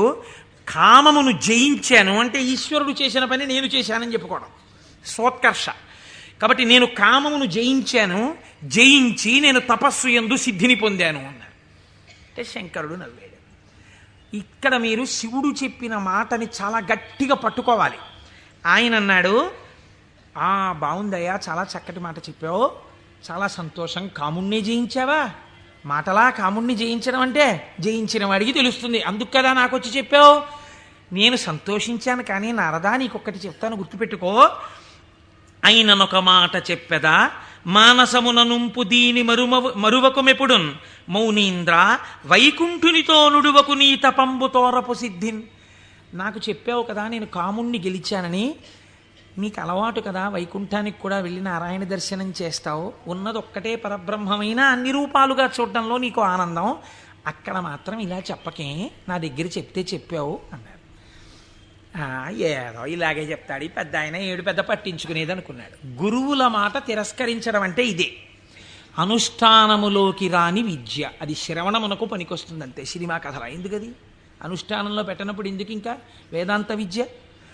ఇప్పుడు ఆయన బయలుదేరి ఎవరి దగ్గరికి వెళ్ళాడు? ఈయన దగ్గర నుంచి ఆయన దగ్గరికి వెళ్ళేటప్పుడు మధ్యలో తండ్రి గారు సృష్టికర్త దగ్గరికి వెళ్ళాడు. ఎవరు అసలు కాముణ్ణి గెలిచాడో ఆయన దగ్గరికి వెళ్ళి నీతో నేను ఈక్వల్ స్టేటస్ పొందానని చెప్పడం సంతోషం. అందులో ముందు శివుడి దగ్గరికి వెళ్ళాడు, తర్వాత నాన్నగారికి చెప్దాను లేని తండ్రి గారి దగ్గరికి వెళ్ళాడు. ఈ మాట నువ్వు శ్రీమన్నారాయణుడికి చెప్పకేం వైకుంఠంలో అన్నదాన్ని అసలు లక్ష్యమే పెట్టలేదు. అందుకని బ్రహ్మగారి దగ్గరికి వెళ్ళి ఈ మాట అడగలేదు. ఎందుకండి శివుడు ఇలా అన్నాడు అని అడగలేదు. అడగకుండా వెళ్ళి మళ్ళీ ఇదే చెప్పాడు బ్రహ్మగారి దగ్గర. నాన్నగారు నేను తపస్సు చేశానండి, మన్మధుడు వచ్చి బాణాలు వేశాడండి, అయినా నేను చెల్లించలేదండి, కాముణ్ణి గెలిచాను, తపస్సు యందు సిద్ధిని పొందాను అన్నాడు. అంటే బ్రహ్మగారు అన్నాడు, ఊరే నాన్న అలా అనకూడదురా, నేను నీకో మాట చెప్తాను విను. మున్నట శంకరుండు తపముల్ ఒనరించుచున్న మన్మధుండన్నిటలాక్షు గెల్వచని అంతము చెందే తదీయదేవి ఆ పన్నగ భూషణం కొలిచి భర్తననుంగునిగాగనుందే ఆ పుణ్యపు భూమి శాంకర విభూతి జయించితి నీవు కాముని. నువ్వు ఎక్కడ కూర్చుని తపస్సు చేశావో అక్కడ ఇతపూర్వం పరమశివుడు కూర్చుని తపస్సు చేశాడు. అక్కడికి మన్మధుడు వస్తే ఆయన తన మూడవ కంటి మంట చేత మన్మధుణ్ణి కాల్చేశాడు. మన్మధుడు బూడిదైపోయాడు. రతీదేవి ప్రార్థిస్తే వేరొక రూపంతో నీ భర్త నీకు కనపడతాడని వరం ఇచ్చాడు. ఆ ప్రాంతంలో మన్మథ బాణములు పనిచెయ్యకపోవడానికి కారణం ఇతపూర్వం శంకరుడు తపస్సు చేయడం. అక్కడికెళ్ళి కూర్చుని నువ్వు తపస్సు చేసి నేను గెలిచానంటావేమిటి? అలా చెప్పకూడదు, తప్పది. అందుకని నేను కాముణ్ణి గెలిచాననుకో, నువ్వు కాముణ్ణి గెలవడానికి కారణము ఇతపూర్వము ఈశ్వరుడు అక్కడ తపించుట.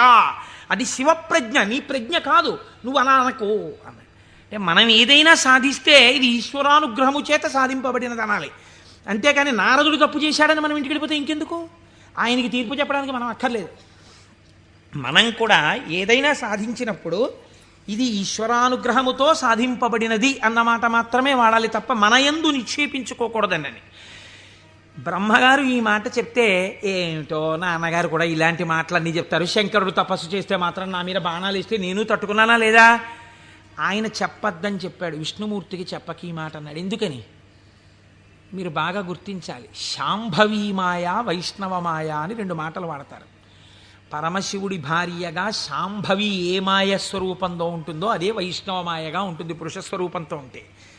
నువ్వు ఈ మాటలు చెప్తే నీకు బాగా అనుభవంలోకి వచ్చేటట్టు ఒకసారి దింపి పైకెత్తుతాడు, బాగా అనుభవంలోకి వస్తుంది, కొత్త కథ వస్తుంది. ఎందుకు వచ్చింది అక్కడ చెప్పకని చెప్పాడు ఆయన. పెద్ద బుద్ధితో చెప్పాడు, వినాలి కదా ఆయన. ఆయనకి మాయలో దిగి ఓసారి తొట్టుపడ్డమే బాగా నచ్చింది. మన బుద్ధి నారదుడి మీద పెట్టి చెప్పకూడదు, ఆయన మహానుభావుడు. నారదుడంటేనే జ్ఞానం, అంతటి వాడికి తప్పలేదు మాయ. ఇప్పుడు ఆయన వైకుంఠానికి వెళ్ళాడు. వైకుంఠానికి వెళ్ళి గబగబా ఎదురొచ్చి, ఏమిటి నారదా ఈ మధ్య కనపట్టలేదు అని ఎదురొచ్చాడు నారాయణుడు. ఎదురొస్తే ఏం చెప్పమంటారు స్వామి, నేను తపస్సు చేశాను, మన్మధుడు వచ్చి నా మీద బాణాలు వేశాడు, నేను చెల్లించలేదు, నేను తపస్సునందు సిద్ధి పొందానన్నాడు. అయిపోయింది, చెప్పద్దన్న చోట చెప్పేశాడు. అనకరా అన్న మాట అనేశాడు. ఏమొచ్చింది ఇప్పుడు దానివల్ల? నేను వెంకటాచలంలో దర్శనం 3 మాటలు చేశానండి. ఈ లైన్లోంచి వెళ్తున్నప్పుడు బయటికి వచ్చేసే లైన్లోంచి లోపలికి పంపించే లైన్లోకి దూరిపోయి 2 మాటలు దర్శనం చేసుకున్నాను అన్నారు అనుకోండి. అది పాపమా పుణ్యమా మీరు ఆలోచించండి. ఈశ్వరుణ్ణి దొంగచాటుగా మీకు ఆ టిక్కెట్టు మీద ఒక్కసారి చూసిరా, మీకు ఎంత దర్శనం లభ్యమైతే కోట్ల జన్మలు తపించిన వాళ్ళకి దొరకని ఈశ్వరుడు నాకు ఈ మాత్రం లభించాడని సంతోషంగా బయటకు వస్తే కృతార్థత. దొంగతనంగా దూరిపోయి 2వ మాట వెళ్ళొస్తే నాకు మీకు తెలియదేమో, ఈశ్వరుడికి తెలియదండి, వెంకటేశ్వరుడికి. అంటే దొంగతనంగా 2వ మాట వచ్చావా నన్ను చూడ్డానికి అని దానికి తగిన ఫలితం ఆయన ఇస్తే ఏమవుతావు? ఎందుకు వచ్చినల్లది? ఇవే అక్కర్లేని పనులు, చెయ్యొద్దన్న పనులు చేయడం అంటే ఇలాగే ఉంటాయి. కాబట్టి ఆయనకి చెప్తే ఆయన వెంటనే అన్నాడు, అబ్బబ్బబ్బ ఎంత గొప్ప పనో, ఏది మళ్ళీ చెప్పు. నేనండి తపస్సు చేసి మన్మథ బాణాలు పడితే లొంగకుండా సిద్ధి పొందాను. అబ్బా ఎంత గొప్ప విషయమయ్యా నారదా, ఎంత సంతోషంగా ఉందో నాకు. ఎవరు చేయగలరాయా ఈ పని? శివుడు చేశాడు, నువ్వు చేశావు. ఆయనకి అర్థమైపోయింది.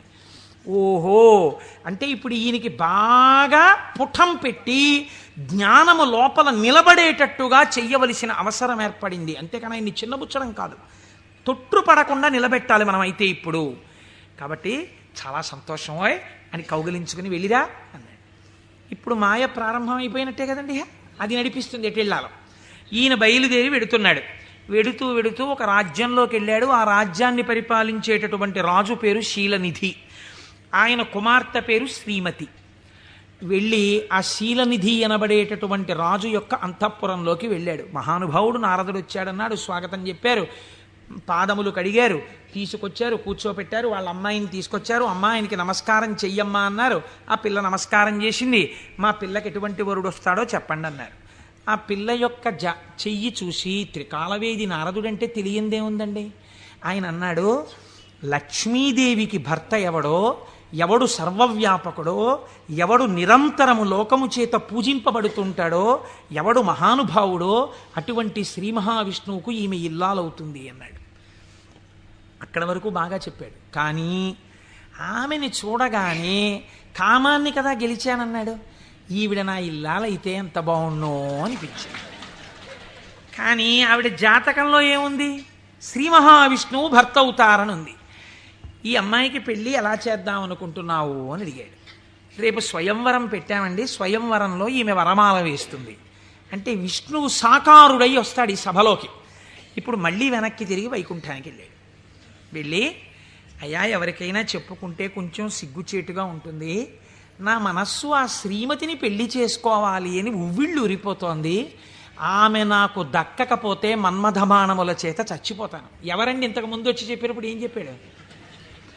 మన్మథబాణములను గెలిచి తపస్సునందు సిద్ధి పొందానని చెప్పినవాడు వెనక్కి తిరిగి వెంటనే వచ్చి చెప్తున్నాడు ఇది మాయా అంటే. చూడండి, ఆమె నా ఇల్లాలు కాకపోతే నేను మన్మథబాణములకు చచ్చిపోతాను. నన్ను బతికించవయ్యా, నేను బతకాలంటే నీ రూపం నాకు రావాలి, నీ రూపం నాకు వస్తే ఆమె నా మెళ్ళలో మాల వేస్తుంది, అప్పుడు పెళ్లి చేసుకుంటాను, అందుకని నీ రూపం నాకు ఇవ్వా అని అడిగాడు.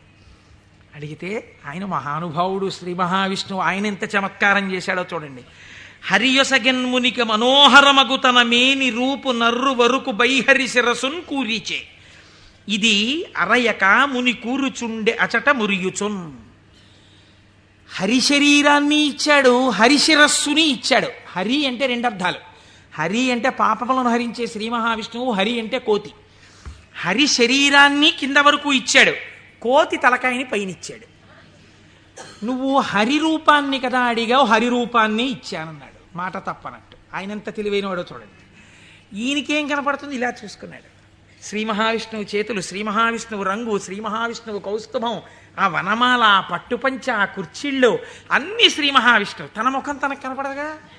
అద్దంలో చూసుకోవడానికి శ్రీమతి దగ్గరికి వెళ్ళిపోవాలి ముందు, స్వయంవరం అయిపోతే. అందుకని గబగబా వెళ్ళిపోయాడు. వెళ్ళిపోయి ఆ స్వయంవరంలో ఒక ఆసనం మీద కూర్చున్నాడు. ఇద్దరు రుద్రపార్షదులు అటు ఇటు కూర్చున్నారు. వాళ్ళు అన్నారు, వీడెవడరా శ్రీ మహావిష్ణువులా పంచకట్టుకున్నాడు, మాలలు వేసుకున్నాడు, ఇటు ఆ కౌస్తుభం పెట్టుకున్నట్టు అలా పెట్టుకున్నాడు, ఆ వనమాల వేసుకున్నట్టు వేసుకున్నాడు, పైన కోతి మొహం, వీడిని ఎవరు పెళ్లి చేసి ఎలా శ్రీమతి మాల వేస్తుంది, ఇటు ఇలా వచ్చాడేమిటి అంటున్నారు. ఆయనకి ఎంతసేపు యావని వినిపిస్తోందంటే నా మెళ్ళో మాల వేస్తేస్తుందని కుళ్ళిపోయి వీళ్ళు ఇలా అనుకుంటున్నాడు. ఆ శ్రీమతి దండ పట్టుకుని దగ్గరికి వచ్చింది. తీరా దండ పట్టుకుని దగ్గరికి వచ్చేటప్పటికి కాళిదాస మహాకవి వర్ణిస్తారులేండి. ఆ ఇందుమతీదేవి దండ పట్టుకుని ఎవరి దగ్గరికి వెడితే వాళ్ళకి పగటిపూటలా అనిపించింది. ఎందుకంటే ఆవిడ యొక్క వెలుతురులో వాళ్ళు ప్రకాశించారు. ఆ తర్వాత కొంచెం ముందుకెళ్ళేటప్పటికి ఆవిడ వెళ్ళిపోయింది, వీళ్ళు చీకట్లో ఉండిపోయేవారు. నాకు కొన్ని ఆశ్చర్యంగా ఉంటాయి. నేను ఇంట్లోకి వెళ్ళేటప్పటికి కరెంటుపై చీకటిగా ఉంది. మా అమ్మాయి ఒక ఛార్జింగ్ లైట్ పట్టుకుని వచ్చి ఆ వెలుతురులో, నాన్నగారండి మిమ్మల్ని నేను వెలుతురులోకి తీసుకొస్తున్నాను అంది. చాలా గొప్ప మాట అమ్మా అన్నాను. అంటే ద్వంద్వార్థములతో మాట్లాడింది. చాలా సంతోషం తల్లి, ఫోన్లే నా కూతురి చేత నేను వెలుగులోకి వచ్చినా చాలా గొప్పవాడినే కదా.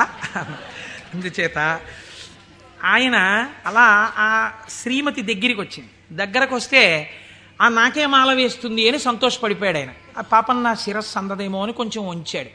ఆవిడ ఇలా చూసి భృకుటి ముకులించి, ఏమిటి కోతి శిరస్సు ఏమిటి, రూపం ఏమిటి అనుకుని వెళ్ళిపోయాడు. ఈలోగా రావలసిన శ్రీహరి రాజకుమారుడి వేషంలో వచ్చాడు. ఆవిడ గుర్తుపట్టింది, మాల తీసుకెళ్లి శ్రీమన్నారాయణుడి మెడలో వేసేసింది.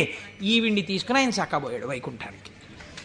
ఈయనకి ఎక్కడ లేని బాధ కలిగింది. ఈలోగా పక్కనున్న రుద్రపార్షదులు ఇద్దరు అన్నారు, ఏమయ్యా నీకు ముందే చెప్పాము, కోతి మొహం వేసుకుని సభలోకి వచ్చావేమిటయ్యా అని, నిన్నెవరు పెళ్లి చేసుకుంటారనుకున్నావయ్యా అన్నారు.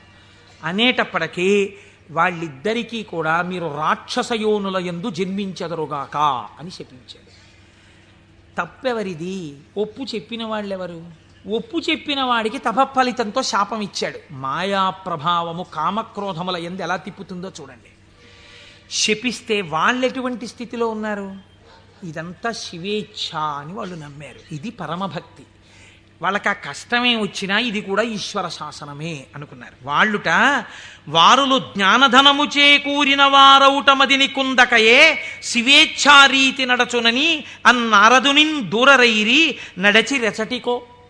వాళ్ళు ఇదేమిటయా మమ్మల్ని ఇలా శపించావు, నువ్వు కోతి మొహం పెట్టుకుని వచ్చే అని చెప్పి తిరిగి శపించకుండా ఇది కూడా శివేచ్ఛే అని వాళ్ళు వెళ్ళిపోయారు. వాళ్ళు మహాజ్ఞానులు. ఇప్పుడు ఈయన గబగబా మళ్ళీ వైకుంఠానికి వెళ్ళాడు.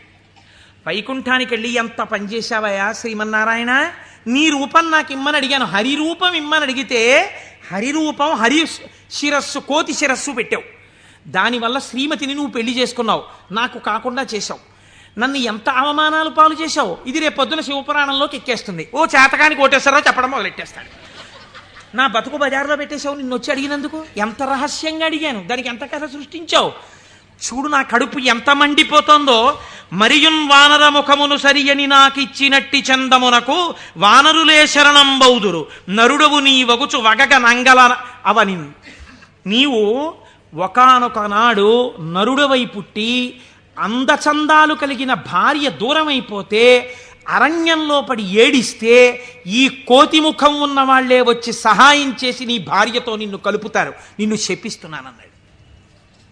మహానుభావుడు కనుక శ్రీమన్నారాయణుడు దాన్ని కూడా లోకానికి ధర్మ మార్గం నేర్పడానికి రామావతారమునందు సీతావియోగంగా తీసుకున్నారు.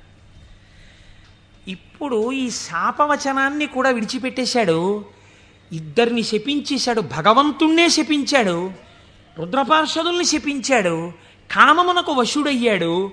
ఇప్పుడు స్వస్థత కలిగింది. ఏమిటి నేను పొందింది అనుకున్నాడు. చిచ్చి చిచ్చి, ఎక్కడి నా జన్మ, ఎక్కడి తపస్సు, ఎక్కడి మహతి.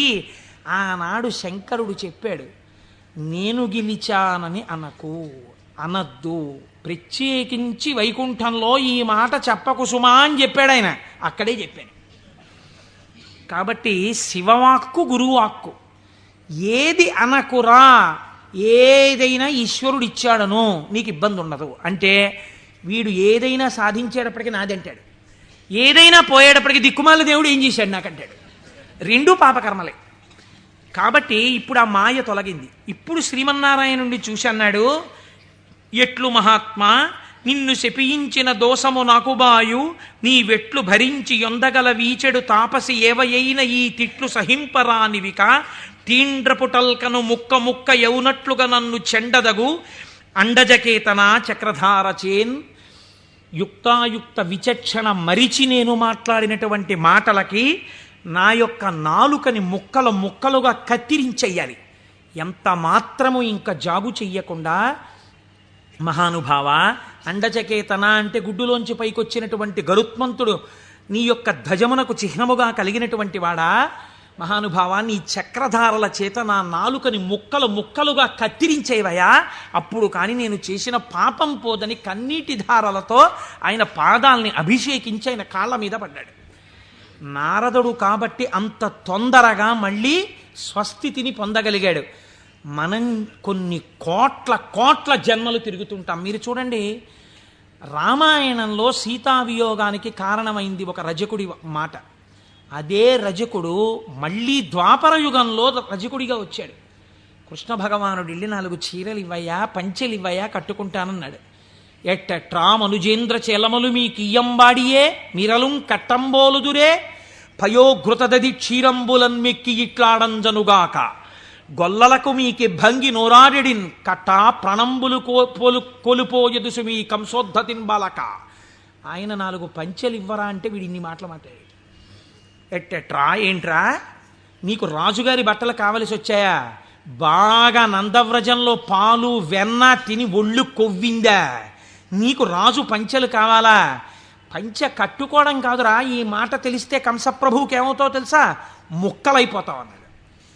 అంటే కృష్ణ భగవానుడు అన్నాడు, అన్నయ్యా ఇంకొక అవకాశం ఇచ్చి చూశా, సరేనని ఒక పంచె ఇస్తే చేసిన పాపం తీసేద్దామని చూశా, యుగం మారిపోయినా వీడి బుద్ధి మారలా, ఈ తల ఇక మామూలుగా పనికిరాదు, నీ గుద్దొక్కటి గుద్ది 1000 వ్రక్కలు చేయన్నయా శిరస్సునన్నాడు. ఒక్క గుద్దు గుద్ది 1000 ముక్కలు చేశారు. నోటి మాట సంస్కారంగా ఉండాలి. మాట సంస్కారంగా ఉండడం మొదట నేర్చుకుంటే చాలా తప్పులు దిద్దబడిపోతాయి. అందుకే శివుడు చెప్పింది ఈ మాట వైకుంఠంలో చెప్పకు. నీవు ఏది చేసినా ఈశ్వర ప్రజ్ఞకి ముడిపెట్టు.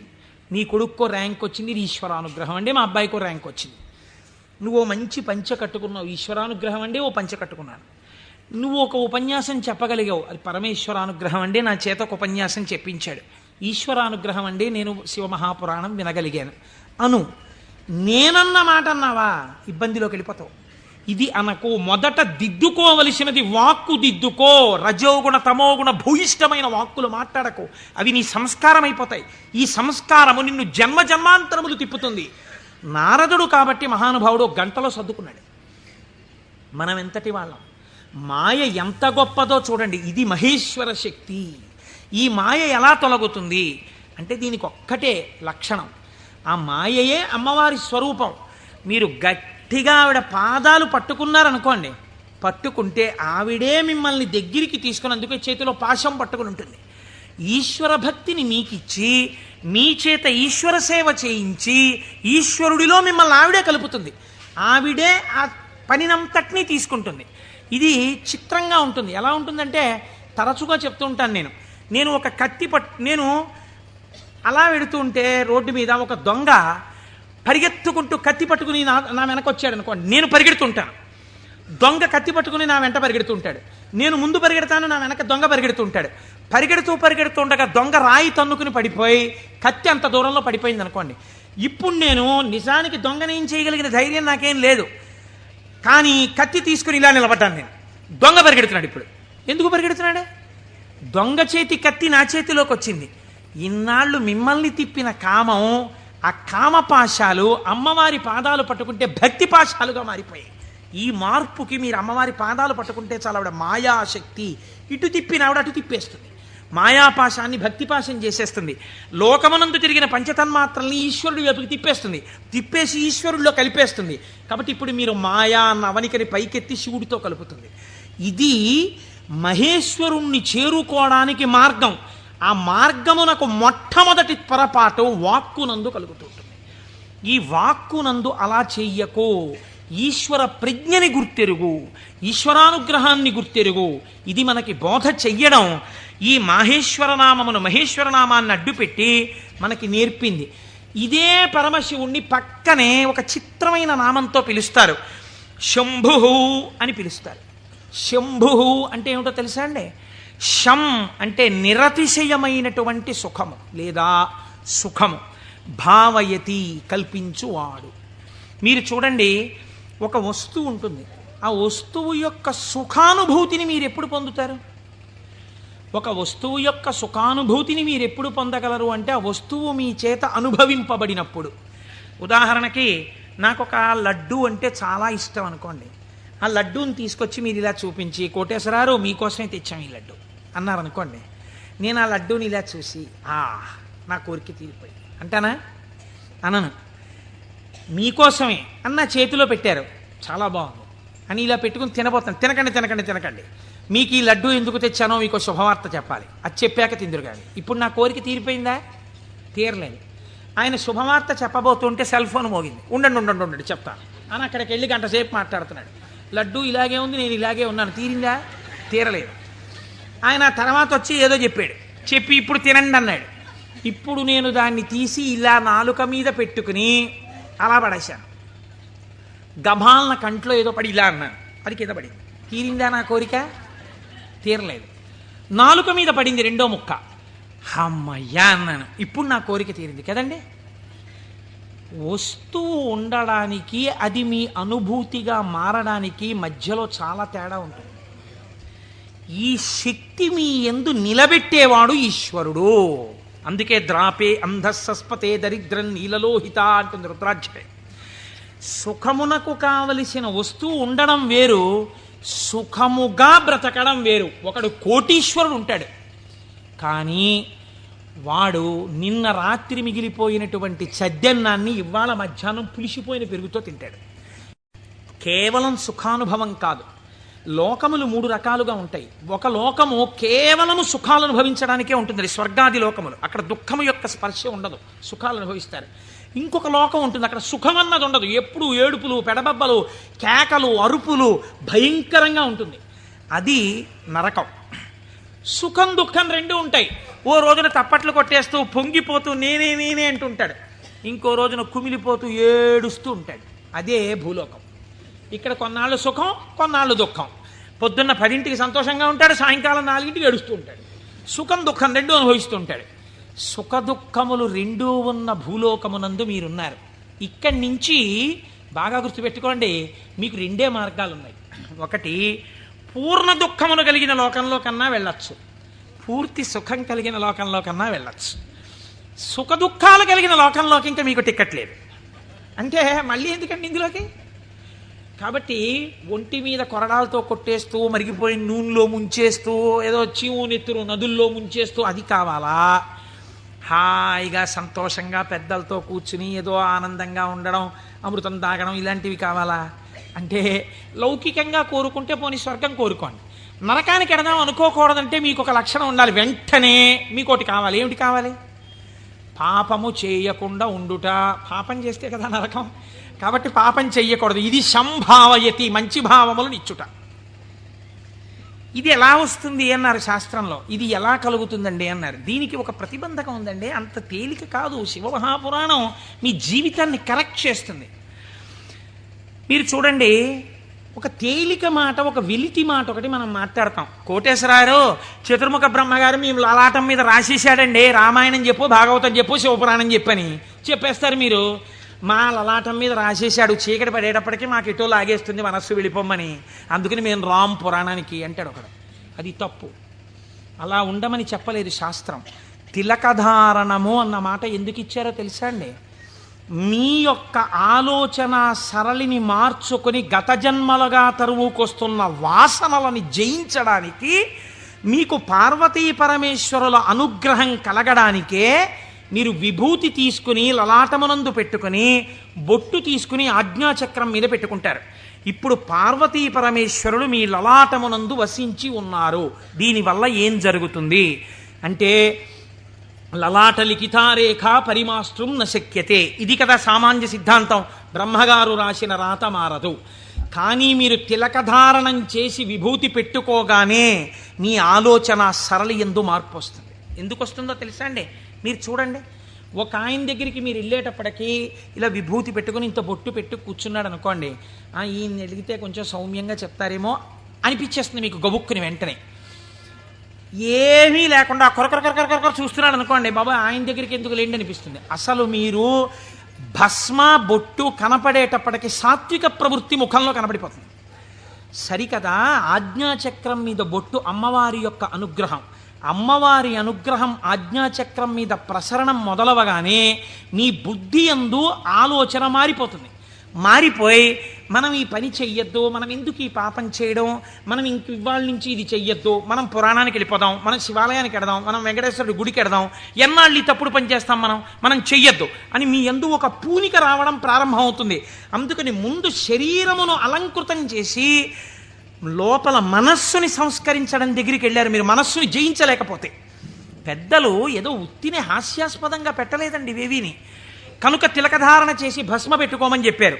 ఇప్పుడు మీరు అలా చెయ్యడం ప్రారంభిస్తే ఏమవుతుంది?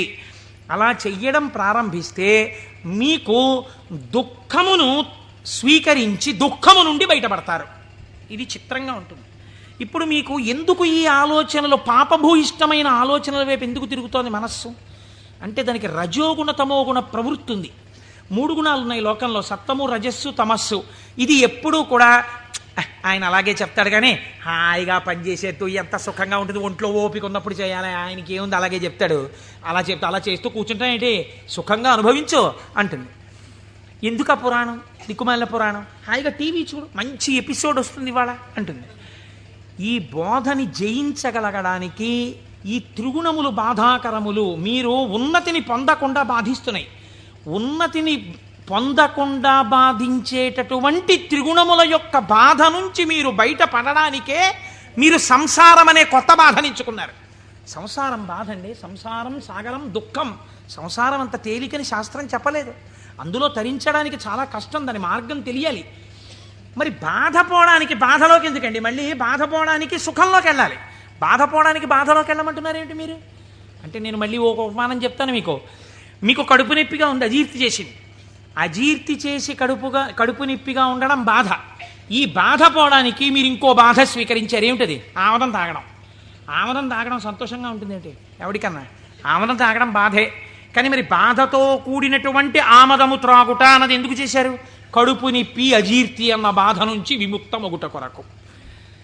సత్వరజస్తమో గుణములన్న 3 గుణముల నుంచి బయట పడడానికే సంసారములోకి ప్రవేశించి సుఖములు అనుభవించి, ఈ సుఖములు సుఖములా అన్న ప్రశ్న వేసుకుని, ఈ సుఖములు కావు, నిజమైన సుఖము ఈశ్వరుడే అన్న లక్షణాన్ని ఏర్పరచుకుని వైరాగ్య సంపత్తిని పెంపొందించుకోవడం, దాని వలన ఇంకా ఇంద్రియములు మనస్సు చెలించని స్థితికి పెడతాడు. ఇంద్రియాల్ని గెలవడం కాదు, మనస్సు కదలని స్థితికి పూర్ణ వైరాగ్యం అని పేరు. మీరు చూడండి, గాలి వెళ్ళిపోతూ మల్లెపూల మీద గెడుతుంది. నేను మల్లెపూల మించి వస్తున్నానని పొంగిపోదు. అశుద్ధం మీద గెడుతుంది. చిచి నేను అశుద్ధం మీదకి వెళ్ళానని బాధపడదు. దేని మించి వెళ్ళినా గాలి గాలిగానే ఉంటుంది, దానికేం బాధ లేదు. అలాగే పూర్ణ వైరాగ్యం పొందినవాడు ఇదంతా ఈశ్వరలీల అంటాడు. కానీ ఈ మాట అనడం చాలా కష్టం. అంత వైరాగ్యం రావడం కూడా ఈశ్వరానుగ్రహం. ఈ వైరాగ్య సంపత్తి చేత శాశ్వత సుఖస్థానమైన ఈశ్వరుడు ఎందుకు కలిసిపోతాడు. అప్పుడు వాడికి ఇంకా ఊర్ధ్వలోకం లేదు, అధోలోకం లేదు, పైన స్వర్గం లేదు, కింద నరకం లేదు. ఇక మళ్ళీ పుట్టవలసిన అవసరం లేని మోక్ష స్థితిని పొందుతాడు. ఇలా పొందడానికి శంభు అనుసంధానం చేసుకుంటూ ఉండాలి. శివుడి పాదాలు మీరు గట్టిగా పట్టుకున్నారనుకోండి, శివాష్టోత్తరం చదువుకుంటున్నారనుకోండి, భస్మధారణ చేశారనుకోండి, బొట్టు పెట్టుకున్నారనుకోండి, ఏమీ చేతకాకపోయినా కూర్చున్న నామాలు చెప్పడం మొదలుపెట్టారనుకోండి, మీకు తెలియకుండా మీలో ఒక రకమైనటువంటి మార్పు ప్రారంభమైపోతుంది. ప్రారంభమై అది మంచి ఆలోచనల వైపుకు తీసుకుని వెళ్ళగలదు. ఇలా తీసుకుని వెళ్ళవలసిన అవసరము ఎందువలన కలిగింది అంటే, పూర్వకాలంలో పూర్వయుగమైనటువంటి ద్వాపర యుగం వరకు కూడా ఒక లక్షణం ఉండేది. రాక్షసులు ఉన్నారనుకోండి, వాళ్ళు తెలిసేవారు వీళ్ళు రాక్షసులండి అని తెలిసేది. కాబట్టి వాడిని దూరంగా పెట్టడమో, వాడిని పరమాత్మ సంహారం చేయడమో ఏదో ఉంటుంది. కలియుగంలో ఏమిటో తెలుసా అంటే, రాక్షసులు ఏ రూపంలో ఉంటారు? చిత్తవృత్తుల రూపంలో ఉంటారు. పైకి దొరకరు. మీకన్నా సాధుపురుషుళ్ళే కనిపిస్తాడు. మోసం చేసేవాడే చాలా నమ్మించేటట్టుగా సాధుపురుషుళ్ళే ఉండాలి. వాడు నమ్మితే నాకేమిటి, నమ్మకపోతే నాకేమిటి, నేనేమన్నా వాడి దగ్గర ప్రయోజనం పొందుదాం అనుకుంటున్నానా అన్నవాడు తన యథారీతిగా ఉంటాడు. అవతల వాడిని నమ్మించి మోసం చెయ్యాలనుకోండి, వాడే మాట కలిపి చక్కగా మాట్లాడి బాగా మాట్లాడి మీరు నమ్మేటట్టు చేసి అప్పుడు మీకు ఒక కప్పు కాఫీ ఇచ్చి ఆ కాఫీలో మత్తు కలిపేసి మీరు పడిపోతే మీ సూట్ కేసు ఎత్తుకుపోవాలి వాడు కదా. అందుకని ఇప్పుడు ఎక్కడున్నాడు రాక్షసుడు? వాడి చిత్తవృత్తి ఎందున్నాడు. మీరు చూడండి, నిజంగా ఈ చిత్తవృత్తుల రూపంలో రాక్షసులు ఉండి ఉంటే త్రేతాయుగంలో విశ్వామిత్రుడు యాగం చేయగలడా? చెయ్యలేడు. ఇక్కడే ఉన్నారు రాక్షసులు. రాముడు ఈ లోపల రాక్షసుల్ని చంపడానికి తానే అనుసంధానం చేసుకోవాలి. బయట రాక్షసులుగా ఉన్నారు. రాముడు వచ్చి బాణం వేసి కొట్టి చంపాడు. ఈ యుగంలో అలా కుదరదు. ఇక్కడున్నారు రాక్షసులు. వాళ్ళు ఎప్పుడైనా తలెత్తుతారు. ఎప్పుడైనా తలెత్తి మిమ్మల్ని పడగొట్టేస్తారు. ఎప్పుడైనా పడగొట్టేయగలరు. ఎప్పుడైనా పడగొట్టేసేటటువంటి రాక్షసులు ఇక్కడే చిత్తవృత్తుల రూపంలో ఉన్నారు. వీళ్ళని తొక్కి పట్టగలిగిన వాడెవడు? ఒక్కడే, శంభు. అందుకే ఏవం శ్రీ శంభుదేవస్య నామ్యామష్టోత్తరం శతం అంటాం. ప్రదోష వేళలో రోజు ఆ శంభునామాలు చెప్పామనుకోండి, ఆయన ఏం చేస్తాడంటే వీళ్ళని తొక్కి పెట్టి మీ భావముల యందు మంచి ప్రవాహాన్ని ఏర్పాటు చేస్తాడు. ఈ మంచి ప్రవాహము కలిగిన భావన చేత ఉన్నతిని పొందేస్తాడు. ఇప్పుడు ఈ భావన పొందినటువంటి వాడు ఎలా ఉంటాడు, ఎలా పొందుతాడు ఈశ్వరుణ్ణి అని మీరేమి అనుమానపడిపోయి వాడు ఏమైనా పూజలు బాగా చేసేస్తాడండి, యజ్ఞయాగాదులు చేసేస్తుంటాడండి అలా అనుకోక్కర్లేదు. శంభునామాన్ని పెట్టుకుని శంభుని యొక్క అనుగ్రహం పొందిన వాడి స్థితి ఎలా ఉంటుందో తెలుసా అండి. నేను మీకు ఒక ఉదాహరణ చెప్తాను, మీరు బాగా పట్టుకోగలుగుతారు. ఇది కూడా నేను ఎక్కడి నుంచో ఎందుకు మీకు రుద్ర పశుపతి నాయనార్ అని ఒక నాయనారు ఉన్నారు. 63 మంది నాయనార్లలో మనం సాధారణంగా ఏం చేస్తాం, రుద్రం చదవండి అన్నాం అనుకోండి, సన్యాసి కూడా రుద్రం చదవాలి. సన్యాసులు కూడా రుద్రం పారాయణ చెయ్యమని శాస్త్రం విధించింది. ఎందుకో తెలుసా అండి, అభిషేకం చేయకపోయినా రుద్రాన్ని పారాయణ చేస్తే వెంటనే పాపాలు పటాపంచలవుతాయి. ఆ పశుపతి నాయనారికి ఒక లక్షణం ఉండేది. ఆయన రోజు కూర్చుని రుద్రాధ్యాయం చదువుతూ ఉండేవాడు. చదువుతున్నప్పుడు ఆయనకు ఒక అనుమానం వచ్చింది. ఏమిటా అనుమానం? అందులో మేఘ్యాయచ విద్యుచ్ఛాయచ వృక్షాయచ హరిత్యాయచ లోప్యాయచ ప్రవాహ్యాయచ ఫేన్యాయచ సికత్యాయచ ఈ మాటలు ఉన్నాయి. ఇవన్నీ ఈశ్వరుడే అన్నారు. అంటే నీరు ఈశ్వరుడు, నీటి మీద నురుగు ఈశ్వరుడు, చెట్టు ఈశ్వరుడు, చెట్టు మీద పిట్ట ఈశ్వరుడు, చెట్టులో ఆకుపచ్చతనం ఈశ్వరుడు. మనం ఏం చేస్తాం, మేము అభిషేకం చేయించుకుంటున్నామండి అని వెళ్ళి కూర్చుంటాం. శివాలయంలో ఉన్న అర్చక స్వామి ఏదో మహన్యాసం అని చెప్పి నారుద్రో రుద్రమచ్చయ్యని పాప ఆయన మహన్యాసం చేయిస్తాడు. చేయించిన తర్వాత మీరేవో పాలు పెరుగు పంచదార పళ్ళరసాలు పట్టుకెడతారు.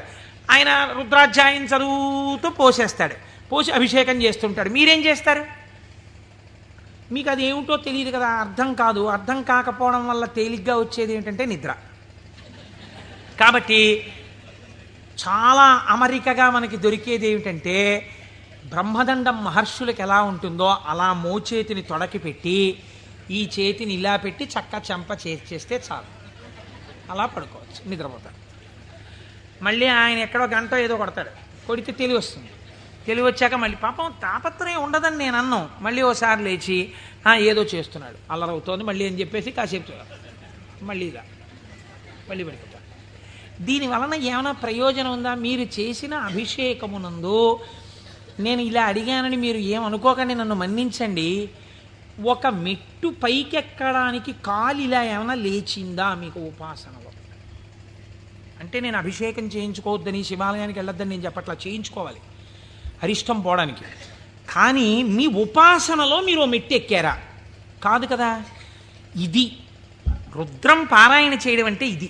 ఆయన అన్నాడు, ఆ నాయనారు ఆయనకు ఒక చిత్రమైనటువంటి ఆలోచన వచ్చింది. ఆయన తిరుమలయార్ అనబడేటటువంటి ప్రాంతంలో ఉండేవాడు. ఆయన ఈ రుద్రం చదివి చదివి చదివి చదివి అన్నాడు, ఆకాశం ఈశ్వరుడు, మేఘం ఈశ్వరుడు, నీరు ఈశ్వరుడు, నురుగు ఈశ్వరుడు, చెట్టు ఈశ్వరుడు, పిట్ట ఈశ్వరుడు. కాబట్టి నేను ఇంట్లో కూర్చుని ఇవన్నీ చెప్తుంటే ఉపయోగం ఏంటి? నేను ఈశ్వరుడిలో చేరిపోయి ఈశ్వరానుభూతిని పొందుతానన్నాడు. ఓ రోజు తెల్లవారకట్ట ఎవ్వరికీ చెప్పకుండా లేచి 4 గంటలకో వెళ్ళిపోయాడు బయటికి, ఊరి బయటికి వెళ్ళిపోయాడు. ఆ కొండ మించి ఒక సెలయేరు జాలువారుతోంది. గబగబా వెళ్ళాడు. ఆ సెలయేట్లో నడుంలోతు నీళ్లలో నించున్నాడు. నించుని చెట్టు వంక చూశాడు. నిశ్శబ్దంగా ఉంది వాతావరణం. ఆ కొండ కనపడింది, చెట్లు కనపడ్డాయి, చెట్ల యొక్క ఆకుపచ్చని కొమ్మలు కనపడ్డాయి.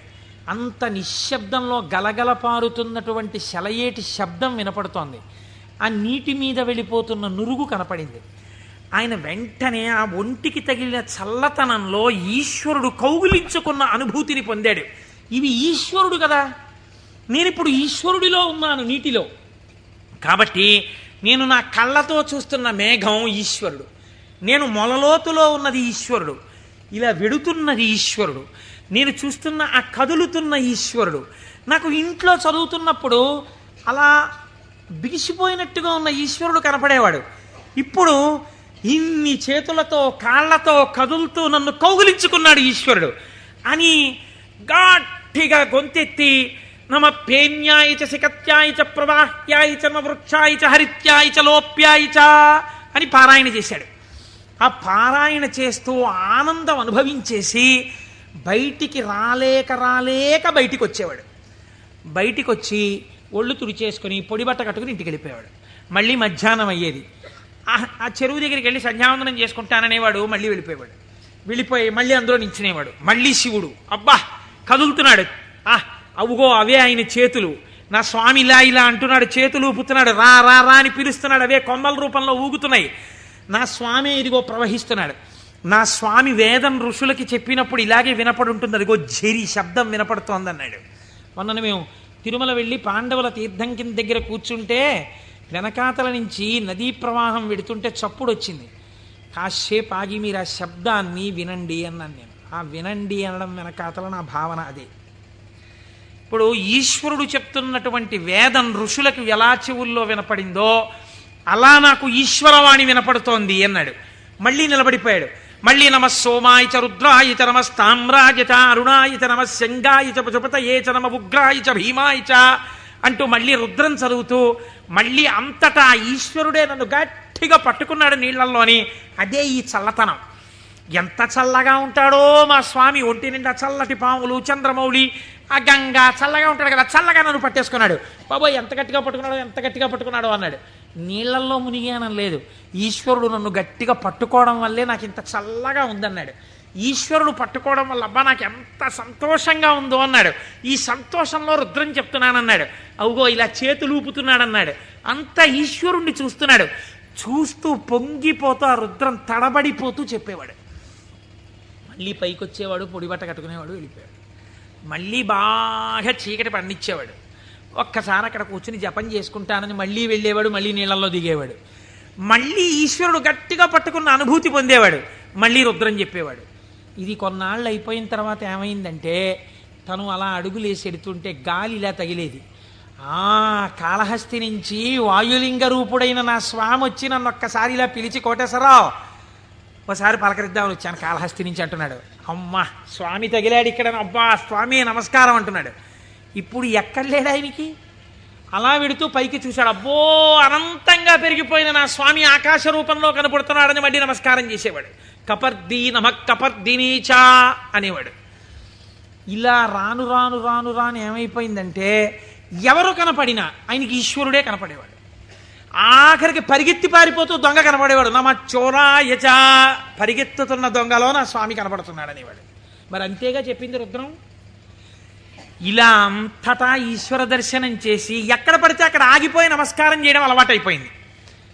ఈ అలవాటైపోతే శంకరుడు అన్నాడు, ఇక నేను తప్ప ఇంకొకటి కనపడని నీకు నాలోకే తీసుకోవాలని తనలోకి తీసేసుకున్నాడు. శివుడిలో ఏకమైపోయి తాను శివుడైపోయాడు. ఇప్పుడు చెప్పండి, భావన చేత మోక్షాన్ని పొందాడా లేదా? రుద్ర పశుపతి నాయనారని ఆయనకి పేరు. 63 మంది నాయనార్లలో ఆయన ఒకరు. మీరు అలా కూర్చుని ఏవో పదార్థాలు అట్టుకుని ఓం నమో నమస్తే అస్తు భగవన్ విశ్వేశ్వరాయ మహాదేవాయ త్రయంబకాయ త్రిపురాం తకాయ త్రికాగ్రికాలాయ కాలాగ్నిరుద్రాయ నీలకంఠాయ మృత్యుంజయాయ సర్వేశ్వరాయ సదాశివాయ శ్రీమన్మహాదేవాయ నమః అంటూ ఎన్ని పాలు పోసినా ఎన్ని నీళ్లు పోసినా ప్రయోజనం లేదని నేను అన్నా. కానీ ఏమి రమించింది మీ మనస్సు? నీటిలో నిలబడిన వాడికి రుద్రం అనుభూతిలోకి వచ్చేసింది. మనకెక్కడొచ్చింది అనుభూతి? ఒక ఏటి గలగలల యొక్క శబ్దంలో మీరు ఈశ్వరుణ్ణి అనుభవించగలగాలి. ఒక పిట్ట పాటలో మీరు ఈశ్వరుణ్ణి అనుభవించగలగాలి. మీకు తగిలిన గాలిలో ఈశ్వరుణ్ణి అనుభవించగలగాలి. ఇది సంభావయతి. ఇప్పుడు ఏమైంది? నిరతిశయ సుఖప్రదాతయ్య ఉన్నాడు. ఈ మాటలు చెప్పి చిత్తవృత్తులైనటువంటి రాక్షస స్వరూపాల్ని తొక్కి పెట్టడానికి ఇలా నేను దక్షిణామూర్తిగా కూర్చుంటే ఆనాడైతే అర్థమైంది, కానీ ఇవాళ అర్థం కాదు లోకానికి. అందుకుని నేను లేచి తిరగాలి, తిరిగి లోకానికి బోధ చెయ్యాలి. బోధ చేసి నేనే శంభుస్వరూపమై లోకాన్ని శివుడి వైపుకి తిప్పాలనుకున్నట్టు ఒక ఆయన. ఎవరైనా దక్షిణామూర్తి మౌనాన్ని విడిచిపెట్టేట. విడిచిపెట్టి మహానుభావుడు ఎలా నడిచి వెళ్ళాడు అన్నారు. అజ్ఞానాంతర్గహన పతితానాత్మ విద్యోపదేశై త్రాతుం లోకాన్ భవదవశిఖాతాపపాపచ్యమానాన్ ముక్త్వా మౌనం వటవిటపినో మూలతో నిష్పతంతి శంభోర్మూర్తిశ్చరతి భువనే శంకరాచార్య రూపా.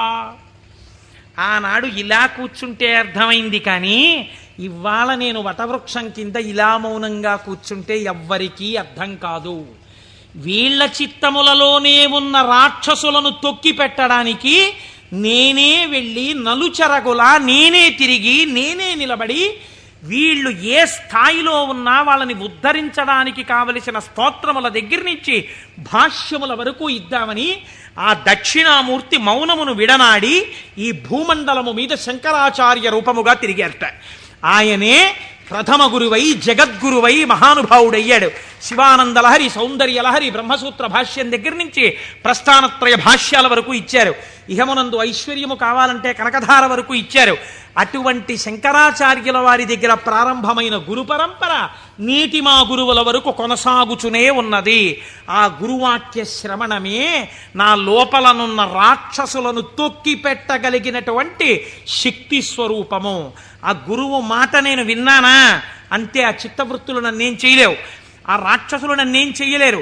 సంభావయతి, నా యందు మంచి భావములు ప్రవేశించి ఈశ్వరాభిముఖుడనై శం నిరతిశయ సుఖస్వరూపమైన శివుని యందు కలిసి నేనే శివుడనగుచున్నాను. అటువంటి స్థితిని నాకు కలగడం కోసమే మహానుభావుడైన పరమాత్మ నాకు ఈ ఉపకారం చేశారు. ఇటువంటి జ్ఞానము కలగడము దేనివల్ల కలుగుతుంది అన్నారు. ఇటువంటి జ్ఞానమే శంభుస్వరూపం మీకు కటాక్షిస్తుంది. అందుకే శంభు అన్న నామం అంత గొప్ప నామమైంది. పరమశివుని యొక్క రూపాలలో ఆ శాంభవ స్వరూపం అంత గొప్పదైంది. ఆ నామాలు చెప్పుకుంటే చాలు మనం ఉద్ధరింపబడతాం.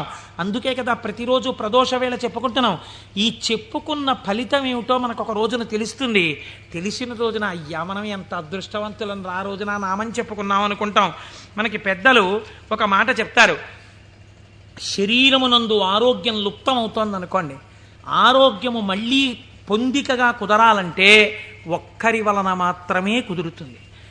సూర్యోపాసన చెయ్యాలి, ఆదిత్య హృదయం చదువుకోవాలి. ఆరోగ్యం భాస్కరాదిచ్చేత్, శరీర ఆరోగ్యము మనస్సు ప్రశాంతముగా ఉండుట సూర్యభగవానుని యొక్క అనుగ్రహము వలన కలుగుతుంది. శ్రియమిచ్చేత్ హుతాశనం. ఇవాళే పొద్దున నేను ఒక ఉపనయనానికి వెళ్ళాను. ఆ ఉపనయనానికి వెళ్ళినప్పుడు మా దొరగారితో, చూసారా దొరగారు అగ్నిహోత్రాన్ని ఎలా ప్రార్థన చేస్తారో అని మా దొరగారికి చెప్తూ అక్కడ కూర్చున్నాను. ఆ అగ్నిహోత్రం చేసినప్పుడు అగ్ని కార్యం చేస్తూ ఆ అగ్నిహోత్రాన్ని అడుగుతారు, నాకు ఇవన్నీ, ఈ వీర్యము, ఈ పరాక్రమము, ఈ ఐశ్వర్యము, ఈ ధనము, ఈ సంపత్తి, ఇవన్నీ కూడా నాకు ఆ హుతాశన నాకు ఇయ్యి అనగా, ఓ అగ్నిహోత్రమా నువ్వు నాకు కటాక్షించు అని అడుగుతారు. అందుకే అగ్నికార్యం చెయ్యడానికి సమర్థత కలిగిన వాడైతే తానే అగ్నికార్యం చేస్తాడు. నాకు లేదు అగ్నికార్యం చెయ్యగలిగిన సమర్థత, ఏం చెయ్యాలి అన్నారు. ఇప్పుడు మీకు నేను ఒక ఉదాహరణ చెప్తా. రేపు ఫిబ్రవరి 11వ తారీఖున సుబ్రహ్మణ్యేశ్వర స్వామి వారి యొక్క హోమం జరుగుతుంది ఇక్కడ. ఆ హోమం జరిగినప్పుడు మీరు చెయ్యగలరా సుబ్రహ్మణ్య హోమం? ఆచంద్ర తారార్కం వంశం నిలబడాలి. ఎక్కడో ఒక చోట వంశం ఆగిపోయే ప్రమాదం రావచ్చు. కానీ ఒక్కసారి ఎవడు సుబ్రహ్మణ్యుడి కావిడి భుజం మీద పెట్టుకున్నాడో, సుబ్రహ్మణ్యుడికి హోమం చేశాడో, వాడి వంశం ఆగదు. అటువంటి ప్రతిబంధకం ఉంటే తొలగిపోతుంది. ఇప్పుడు మీకు రాదా హోమం చేయడం, మరి మీరేం చెయ్యాలి అంటే, కలియుగమునందు పురుషార్థమును వెచ్చించు. అందుకని టికెట్ పెడతారు. దాని మీద డబ్బులు సంపాదించడానికి కాదు. ఒక టిక్కెట్ పెడితే మీ ద్రవ్యాన్ని మీరు వినియోగించాలి. అది ఓ 1000 రూపాయలు అవుతుంది అనుకోండి, మీ దగ్గర 2000 పుచ్చుకోరు. ఎందుకు పుచ్చుకోకూడదు? అలా పుచ్చుకుంటే వీళ్ళు మోసం చేసినట్టు అవుతుంది. ఎంత అవసరమో అంత పుచ్చుకుంటారు. ఇప్పుడు మీరు ఈ ద్రవ్యం ఇచ్చి బాహ్య అంతఃశౌచమును పాటిస్తారు. అంటే స్నానం చేసి విభూతి పెట్టుకుని తిలకం పెట్టుకుని, లేదా మీరు ఏ సంప్రదాయమునందుంటే అటువంటి తిలకధారణ చేసి వచ్చి కూర్చుంటారు. ఆచార్యముఖేన మీ కొరకు ఆచార్యులు చేస్తారు. ఆ పదార్థములన్నింటి మీద మీ చెయ్యేసి మీ గోత్రనామాలు చెప్పి అక్కడ హోమం చేస్తారు. ఇప్పుడు ఈ హోమం ఎవరు చేసినట్టు? మీరు చేసినట్టు మీ ఖాతాలో పడిపోతుంది ఫలితం. కాబట్టి ఇప్పుడు ఏమవుతోంది? మీకు కావలసినటువంటి సుఖమునకు హేతువు కర్మ మార్గము చేత మీకు ఇప్పిస్తారు ఈశ్వరానుగ్రహంతో. ఇలా శ్రియం, అది ఏ రకమైన ఐశ్వర్యమైనా దేని వలన కలుగుతుంది? అగ్ని కార్యము వలన కలుగుతోంది. కాబట్టి శ్రియమిచ్చేత్ హుతాశనం, అగ్నిహోత్రము వలన మీకు ఐశ్వర్యము కలుగుచున్నది. ఈశ్వరాత్ జ్ఞానమన్విచ్చేత్, జ్ఞానదాత మహేశ్వర. ఈశ్వరుని యొక్క అనుగ్రహము వలన మాత్రమే జ్ఞానము కలుగుతుంది. ఆ జ్ఞానం ఇచ్చేవాడికే మహేశ్వరుడని పేరు. ఈ మహేశ్వరుడు ఎందుకు ఇస్తాడు? శంభునామాన్ని మీరు గట్టిగా పట్టుకుని ఆ నామాలతో పిలిస్తే, ఏవం శ్రీ శంభుదేవస్య, శంభుదేవుని నామాలు ప్రదోషంలో పిలుస్తున్నారు అనుకోండి, మీరు పేరు పెట్టి పిలవగా పిలవగా పిలవగా పిలవగా ఏమవ్వాలి? ఆయన పలకాలి. పలికితే ఏమనాలి? మీ వంక చూసి ఏవం శ్రీ శంభుదేవస్య నామ్నామస్తోత్తరం శతం అంటున్నారు మీరు. 108 నామాలతో నిన్ను పిలిచాను.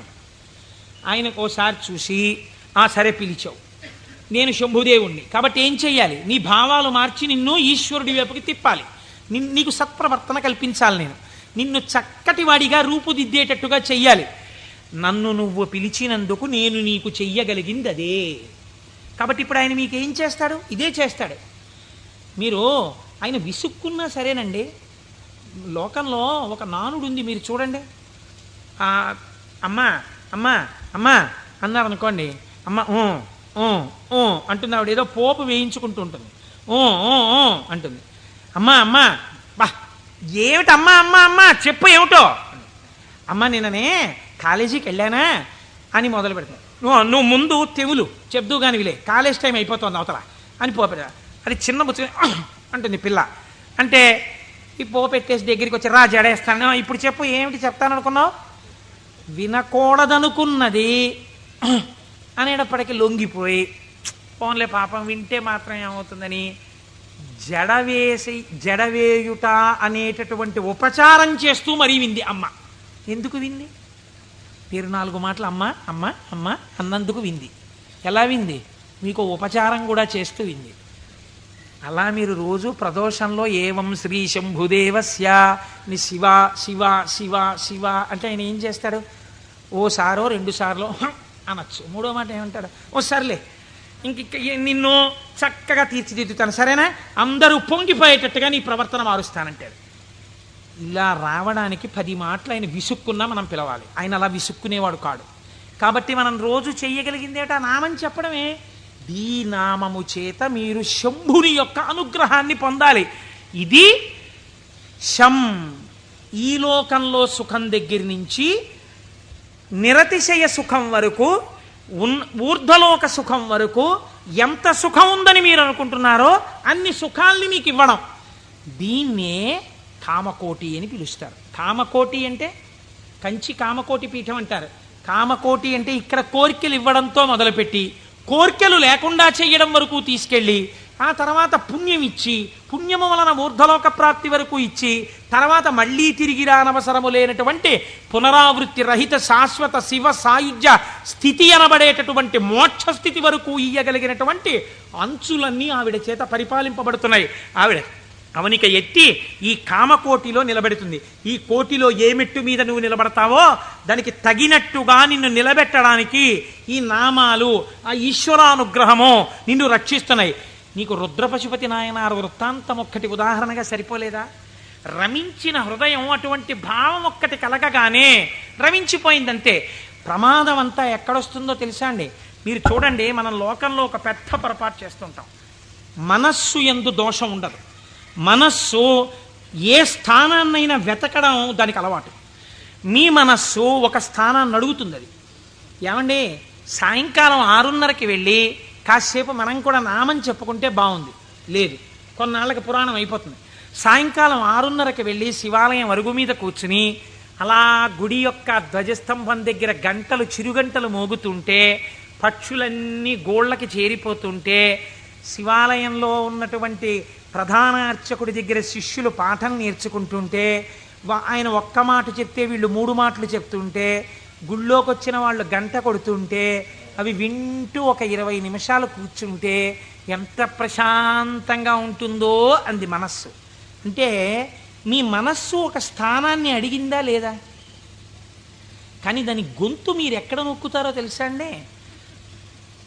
ఇది 6:30కి నాన్నగారండి ఎలాగైనా సరే మనం రోజు కాసేపు ఈవినింగ్ వాక్ వెళ్దాం నాన్నగారండి, డాక్టర్ గారు మార్నింగ్ వాక్ ఏదో ఒకటి చేయమన్నారు, వెయిట్ తగ్గాలంటున్నారు నన్ను, నేనేమో తిరగలేను నాన్నగారండి, మీరు కూడా నాతో రండి అందనుకోండి. పిల్ల లేకపోతే పిల్లాడు లేకపోతే భార్య లేకపోతే ఎవడో స్నేహితుడు, ఉత్తర క్షణం మీరు వచ్చిన ఒకే ఒక మంచి ఆలోచన పీక నొక్కేస్తారంతే. సరేలే గుళ్ళోకి ఇంకో మాట ఎప్పుడో వెళ్దాం, పాపం అడిగాడు కదా అని వెళ్ళిపోతారు. ఒకరోజు పొద్దున్నే కాసేపు మీరు 6 గంటలకి ధ్యానం చేసుకుంటే మీకు బాగుందనుకోండి. 6 గంటలకు అబ్బా లేచిపోతే పొద్దున్నే 6 గంటలప్పటికి మీరు లేచిపోయి ఆ బాత్రూంలోకి వెళ్ళి పడపడ స్నానం తిరుగుతుంటే నిద్ర పట్టే వాళ్ళకి కూడా నిద్ర పట్టట్లేదు. 7 వరకు హాయిగా ఎందుకు వెళ్ళిపోయాడు? మీరు ఏది చెప్పిన మాట ఎక్కడ విన్నారు? ఇంట్లోకి రెండంటేనే రాని వాళ్ళకి ఎవడు చెప్తాడు? బయటికి వచ్చిన వాడు చెప్పారు వెళ్ళిపోమనే చెప్తాడు కదండి. కాబట్టి పట్టు విడుపు అని 2 మాటలు మనకి శాస్త్రంలో ఉన్నాయి. ఏది ఎక్కడి వరకు పట్టుకోవాలో అక్కడ వరకే పట్టుకుని ఎప్పుడు విడిచిపెట్టాలో అప్పుడు విడిచిపెట్టేయాలి. అందుకే పట్టు విడుపు ఉండాలండి అని అంటారు. పట్టు విడుపు అన్నటువంటి శాస్త్రం మీకు అలవాటు అవ్వకపోతే శంభుదేవుని అనుగ్రహం జీవితంలో రాదు. కొన్ని పట్టుకోవాలి, కొన్ని వదిలేస్తుండాలి. ఇది విడిచిపెట్టేయకపోతే ఇంకా నా జీవితం వెళ్ళదు, నేను అటువైపు వెళ్ళడానికి కొన్ని వదలాలను వదిలిపెడుతూ ఉండాలి.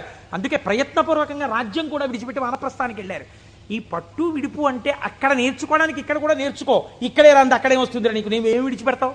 పట్టుకోవడం వచ్చు, విడిచిపెట్టడం వచ్చు. పైగా అదో క్వాలిఫికేషన్లో చెప్పడం ఏంటి? నేనండి ఇంకా పట్టానంటే వదిలిపెట్టనంటాడు ఒకడు. అంటే మూర్ఖుడివి, పాకాలంలోకి పోతున్నావు, అది గొప్ప. నాకు కోపం వస్తుంది కానండి, గవుక్కున్నారన్నా పెద్దలు చెప్తే వెంటనే పక్కన పెట్టేస్తానన్నారు అనుకోండి, మీరు ఆయనకు పోల్దండి అయ్యారు. అంతేగాని నాకే గాని కోపం వచ్చిందా హరి బ్రహ్మాదులు వచ్చి చెప్పినా వినండి అంటాడు. వాళ్ళ కర్మ కాలిపోయిందా నీకు వచ్చి చెప్పడానికి? నీలోంచి వెళ్ళిపోతే చాలా చచ్చూరుకుంటారు. ఎందుకు వచ్చింది? ఏమిటా వ్యగ్రత? ఎందుకు వచ్చిన మాట? కనుక నేను ఈ మాటని ఎందుకు ఇంతలా నొక్కి చెప్తున్నానో మీరు సహృదయంతో అర్థం చేసుకోండి. ఒకవేళ నా వాక్కు యందు వ్యగ్రత ఉండి ఉండవచ్చు. శంభుని అనుగ్రహము వచ్చినా గుర్తెరగగలిగి ఉండాలి. ఆ గుర్తెరగనప్పుడు వచ్చిన అవకాశము వినియోగించుకోకపోతే మరొకసారి ఈశ్వరుడు ఇవ్వడానికి ఇష్టపడడు. కనుక మనకి అటువంటి మనస్సు కూడా కావాలి. ఈశ్వరా, నీ అనుగ్రహము మాయందు ప్రసరించినప్పుడు దాన్ని నిలబెట్టుకోగలిగిన స్థితిని కూడా నీవే అనుగ్రహించు అని మనం ఆ శంభుదేవుని పాదములు పట్టి ప్రార్థన చేసి